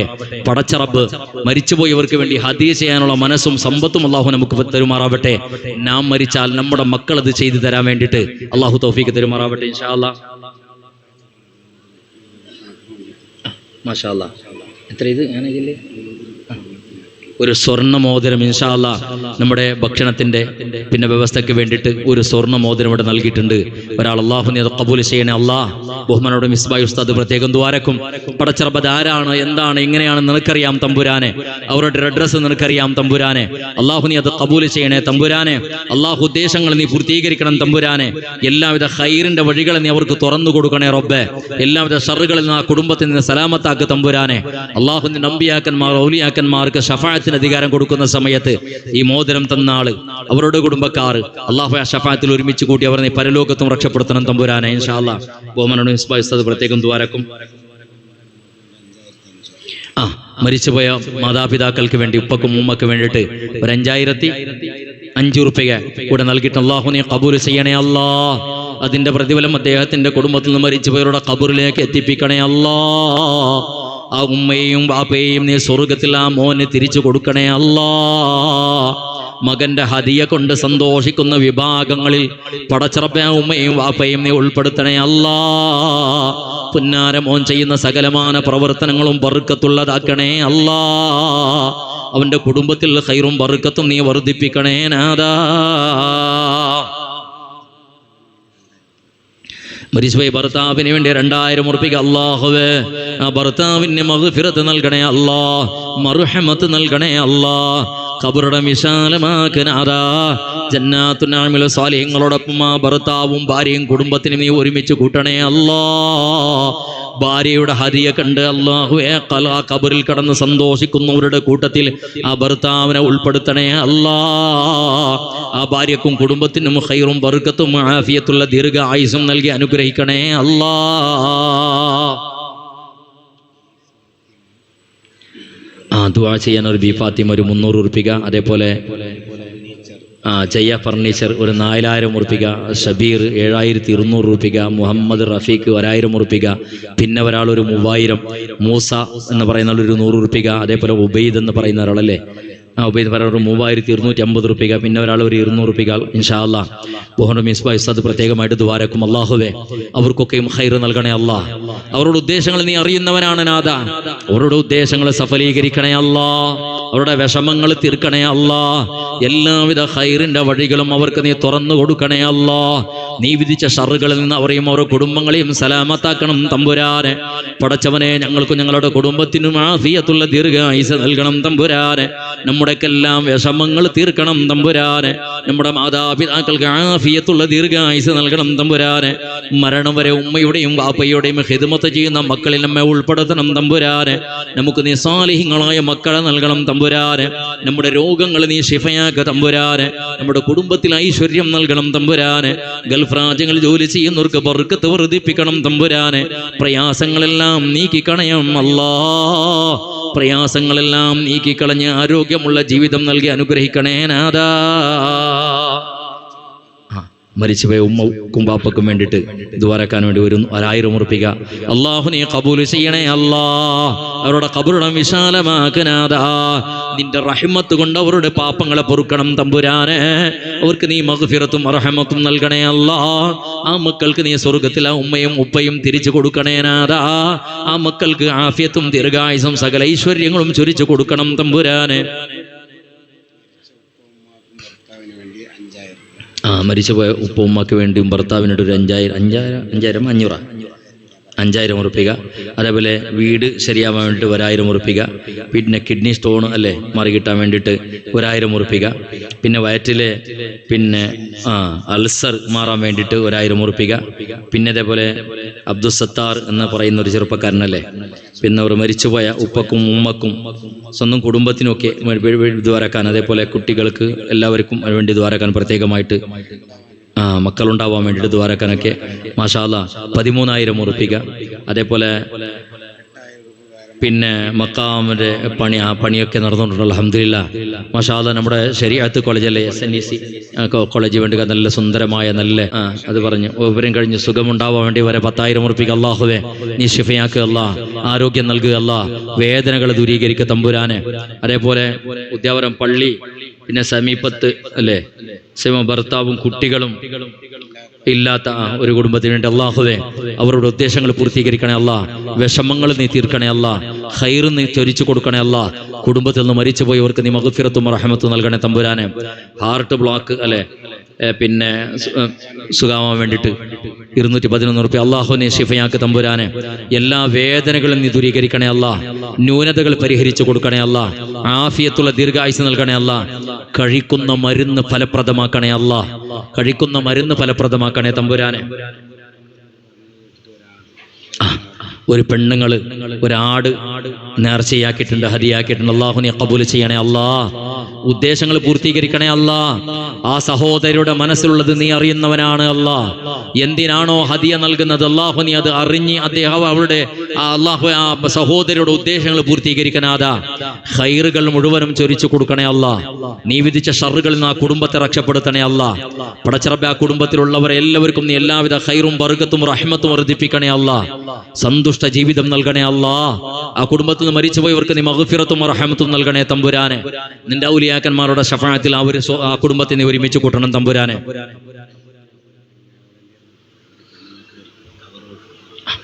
അതേപോലെ പിന്നൊന്നു പറയാനുള്ളത് വോളണ്ടിയർമാർ പെൺകുട്ടികളുടെ ഭാഗത്ത് പെൺകുട്ടികൾ തന്നെ വോളണ്ടിയർമാരായിട്ടൊക്കെ ഉണ്ട്. ഇൻഷാ അല്ലാഹ് വോളണ്ടിയർമാരായിട്ട് ഇവിടെ സേവനം ചെയ്യുന്ന ആൾക്കാർക്ക് അല്ലാഹു ആഫിയത്ത് നൽകണേ അല്ലാ. ആ കുട്ടികളെ നീ സ്വാലിഹീങ്ങളും മുത്തഖീങ്ങളും ആക്കണം തമ്പുരാനെ. പെണ്ണുങ്ങളുടെ ഭാഗത്തേക്ക് കവർ തരും. നാളെയും അതേ മറ്റന്നാളായിട്ട് നല്ലൊരു സംഖ്യ ഞാൻ നേരത്തെ സൂചിപ്പിച്ചതുപോലെ നമ്മുടെ നാട്ടിലേക്ക് വിവിധ നാടുകളിൽ നിന്ന് ഉറൂസിന് വരുന്ന സമയത്ത് അവർക്ക് നല്ലൊരു ഭക്ഷണം ഉണ്ടാക്കി കൊടുക്കാനുള്ള, അതേപോലെ സുന്ദരമായ പള്ളിയും സമുച്ചയും മദ്രസകളും സ്കൂളുകളും കോളേജുകളൊക്കെ നടക്കുന്ന സ്ഥലം അള്ളാഹുവിന്റെ ദീനിന്റെ ഖിദ്മത്തിന് വേണ്ടിയിട്ടുള്ള സൗകര്യത്തിന് വേണ്ടിയിട്ടാണ് നിങ്ങളുടെ സംഭാവന ചോദിക്കുന്നത്. നാളെ ആഖിറത്തിൽ അല്ല ഇതേ പള്ളിയുടെ പരിസരത്ത് ഇനി ഒരു 5 വർഷം കഴിഞ്ഞതിന് ശേഷം ഇതുപോലത്തെ വഅദ് നടക്കുന്ന സമയത്ത് സാദാത്യങ്ങൾ വന്ന് ദുആ ചെയ്യുന്ന സമയത്ത് നാം ഇതുപോലെ ചെയറിൽ ഇരുന്നിട്ടുണ്ടാവുമോ? അതല്ല 6 അടി മണ്ണിൽ നമ്മുടെ തലയുടെയും കാളിന്റെയും ഭാഗത്ത് മീസാൻ കല്ല് കുത്തി വെച്ചിട്ട് കിടന്നിട്ടുണ്ടാവുമോ? ഒന്നും പറയാൻ കഴിയില്ലല്ലോ. രണ്ടാണെങ്കിലും നമുക്ക് ഭാഗ്യം കിട്ടണമെങ്കിൽ ഇതുപോലത്തെ ഹയാത്തുള്ള സമയത്ത് പടച്ചറബ് തന്ന അനുഗ്രഹത്തിൽ എന്തെങ്കിലും ഒന്ന് ചെലവ് ചെയ്താൽ മരിച്ചാലും ലാഭം, ജീവിച്ചാലും ലാഭം. ഇതറിഞ്ഞിട്ട് ഇൻഷാ അല്ലാഹ് മാക്സിമം നിങ്ങളെ കൊണ്ട് കഴിവിന്റെ പരമാവധി നിങ്ങളെ കൊണ്ട് ആവുന്നത് നിങ്ങൾ ആ കവറിലിട്ട് ഏൽപ്പിക്കണം. അതേപോലെ ആട്, അരി ഇതൊക്കെയും നൽകിയിട്ട് ഇൻഷാ അല്ലാഹ് ഈ സംരംഭത്തിന് വേണ്ടി, ഇതിന്റെ വിജയത്തിന് വേണ്ടി ഖിദ്മത്ത് ചെയ്യാൻ വേണ്ടി ശ്രമിക്കണം. നമുക്ക് മരിച്ചാൽ നാളെ നമുക്ക് വേണ്ടി ദുആ ചെയ്യുന്ന സമയത്ത് നമുക്ക് വേണ്ടി ദുആ ചെയ്യുമ്പോൾ ഇനി എത്ര 1000 വർഷം കഴിഞ്ഞാലും ഈ ഉറൂസ് നിലനിൽക്കും. ആ ഉറൂസുള്ള കാലത്തൊക്കെയും ഈ പള്ളിയും ഈ ഭൂമിയുള്ള കാലത്തൊക്കെയും നാം ആ 6 അടി മണ്ണിൽ ഖബർസ്ഥാനത്തിൽ കിടന്നിട്ടുണ്ടാകും. അവിടെ എന്തെങ്കിലും സന്തോഷം നിറഞ്ഞ നിമിഷം ഉണ്ടാവണമെങ്കിൽ ഇതുപോലത്തെ സംരംഭത്തിൽ നാം പങ്കാളിയാവണം. അല്ലാഹു നീ തൗഫീഖ് നൽകണേ അല്ലാഹ്, അനുഗ്രഹങ്ങൾ വർഷിക്കണേ അല്ലാഹ്, ആഫിയത്ത് നൽകനാഥാ. ഇനിയും ധാരാളം ഉറൂസുകൾ കാണാൻ, അതിൽ സേവനം ചെയ്യാൻ, അതിനെ സഹകരിക്കാൻ ഞങ്ങൾക്ക് ആഫിയത്തുള്ള ദീർഘ ആയുസ്സ് താ അല്ലാഹ്. മുറിച്ച് കളയപ്പെടുന്ന അവയവങ്ങൾ, മുറിച്ച് കളയപ്പെടുന്ന, അറുക്കപ്പെടുന്ന, മുറിക്കപ്പെടുന്ന രോഗങ്ങളും ഞങ്ങൾക്ക് നീ തരല്ലേ നാഥാ. അല്ലാഹുവേ, അധ്വാനിച്ച പണങ്ങൾ കൊണ്ടുപോയി ഹോസ്പിറ്റലിലേക്ക് ചെലവ് ചെയ്യുന്ന അവസ്ഥയിലേക്ക് ഞങ്ങൾ ആരെയും എത്തിക്കല്ലേ അല്ലാഹ്. പടച്ചറബ്ബെ, നമ്മുടെയും നമ്മുടെ മക്കളെയും നമ്മുടെ കുടുംബങ്ങളെയും നീ സ്വാലിഹീങ്ങളാക്ക് റബ്ബേ. ചെയ്യുന്ന ജോലിയിൽ ബർക്കത്ത് വർദ്ധിപ്പിക്ക തമ്പുരാനെ. നമ്മുടെ മക്കളെ നീ യതീമാക്കല്ല നാഥാ. നമ്മുടെ മക്കളെ നീ യതീമിങ്ങളാക്കല്ലേ അല്ലാഹ്. നമുക്ക് നമ്മുടെ മാതാപിതാക്കൾക്കും നമ്മുടെ ഭാര്യ മക്കൾക്കും കുടുംബത്തിനും ആഫിയത്തുള്ള ദീർഘ ആയുസ് നൽകണേ അല്ലാഹ്. പലവിധ ഉദ്ദേശങ്ങളുണ്ട് റബ്ബേ, അത് നിനക്കറിയാം തമ്പുരാനെ. അല്ലാഹു, അത് ഇവിടെ മറപ്പെട്ട് കിടക്കുന്ന ബഹുമാനപ്പെട്ട അസ്സയ്യിദ് ഷഹീദ് വലിയുല്ലാഹി റളിയല്ലാഹു അൻഹുവിന്റെ ബർക്കത്ത് കൊണ്ട് ആ ഉദ്ദേശങ്ങളെല്ലാം ഞങ്ങൾക്ക് നീ പൂർത്തിയാക്കിയിട്ട് ഞങ്ങൾക്ക് സന്തോഷമുള്ള ജീവിതം താ അല്ലാഹ്. ഞങ്ങൾ ഒരാളെയും ഒരു കാലത്തും ഒരു അപകടത്തിലും പെടുത്തല്ലേ റബ്ബേ. പടച്ചറബ്ബേ, പോസ്റ്റ്മോർട്ടം ചെയ്യുന്ന അവസ്ഥയിലേക്ക് ഞങ്ങൾ ആരെയും എത്തിക്കല്ലേ നാഥാ. പടച്ചറബ് ഇസ്സത്തുള്ള ജീവിതവും ഈമാനോട് കൂടെയുള്ള മരണവും ഞങ്ങൾക്ക് നീ പ്രദാനം ചെയ്യണേ തമ്പുരാനെ. വആഖിറു ദഅവാനാ അൽഹംദുലില്ലാഹി റബ്ബിൽ ആലമീൻ. എന്റെ വാക്കുകളിൽ വല്ലവരുടെ മനസ്സിന് വേദനിക്കുന്ന വാക്കുകൾ വന്നു പോയിട്ടുണ്ടെങ്കിൽ പൊരുത്തപ്പെടണമെന്നും എനിക്കും എൻ്റെ കുടുംബത്തിന് വേണ്ടി ദുആ ചെയ്യണമെന്ന് വസിയത്തോടു കൂടെ നിർത്തുന്നു. മാഷാ അല്ലാഹ്, ബഹുമാനപ്പെട്ട മിസ്ബാഹ് ഉസ്താദ് നിങ്ങൾക്ക് ദുആക്ക് വേണ്ടി നേതൃത്വം നൽകും. ബഹുമാനപ്പെട്ട അഷ്റഫ് ഫൈസ് ഉസ്താദിനെ പോലത്തെ ആലിമ്യങ്ങളൊക്കെ നേതൃത്വം നൽകുന്ന ബഹുമാനപ്പെട്ട സാദാത്യങ്ങളുടെ സാന്നിധ്യമുള്ള നല്ല നല്ല നാടും സദസ്സുമാണ്. പടച്ചറബവർക്കൊക്കെ ആഫിയത്തും ദീർഘായുസും സകല അനുഗ്രഹങ്ങളും നീ ചൊരിച്ചു കൊടുക്കണേ റബ്ബേ. ദീർഘകാലം നിന്റെ പള്ളിയുടെയും മദ്രസയുടെയും നിന്റെ ഔലിയാക്കന്മാരുടെയും സേവനമനുഷ്ഠിക്കാനുള്ള ആഫിയത്ത് നിലനിർത്തി തരണം തമ്പുരാനെ. പ്രത്യേകിച്ച് ബഹുമാനപ്പെട്ട നമ്മുടെ നാട്ടിന്റെ പ്രസിഡന്റ്, ഉറൂസ് കമ്മിറ്റിയുടെ പ്രസിഡന്റ് ബഹുമാനോടെ തങ്ങളെ വാപ്പ് UK ആറ്റക്കോയ തങ്ങള് ദക്ഷിണ കന്നഡ ജില്ലയും കേരളത്തിലും പരിസര പ്രദേശങ്ങളും ഏകദേശം പള്ളിയിലേക്ക് കുറ്റിയടിച്ചതും അതേപോലെ പള്ളി ഉദ്ഘാടനം ചെയ്തതും അതേപോലെ ഖിബ്ല നിർണയിച്ചതും ബഹുമാനപ്പെട്ട സയ്യിദ് UK ആറ്റക്കോയ തങ്ങളായിരുന്നു. അല്ലാഹുവേ, ആ മഹാനുഭാവന്റെ ബർക്കത്ത് കൊണ്ട് ഞങ്ങളുടെ ദുനിയാവും ആഖിറവും നീ സലാമത്താക്കണം തമ്പുരാനെ. അദ്ദേഹത്തിന്റെ ദറജയെ നീ ഉയർച്ചയിൽ നിന്ന് ഉയർച്ചയിലേക്ക് ഉയർത്തണം തമ്പുരാനെ. വആഖിറു ദഅവാനാ അൽഹംദുലില്ലാഹി റബ്ബിൽ ആലമീൻ ബിറഹ്മതിക യാ അർഹമർ റഹീമീൻ. അസ്സലാമു അലൈക്കും വറഹ്മത്തുള്ളാഹി വബറകാതുഹു.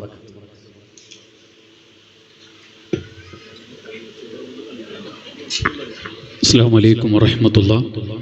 ആദരണീയരായ സാദാത്തുക്കൾ, മുന്നിരായ കലിയാർ ഉസ്താദ് അവർകൾ, വേദിയെ പ്രൗഢമാക്കിയ ആലിമീങ്ങൾ, സാദാത്തുക്കളെ, നമുക്ക് സാരസമ്പൂർണമായ വിശ്വവിതരണം നടത്തി തന്ന ഉന്നരായ കുക്കില ഉസ്താദ് അവർകളോട് 1000 ജമാഅത്തിന്റെ ഉറൂസ് കമ്മിറ്റി എല്ലാവിധ നന്ദിയും കടപ്പാടും അറിയിക്കുകയാണ്.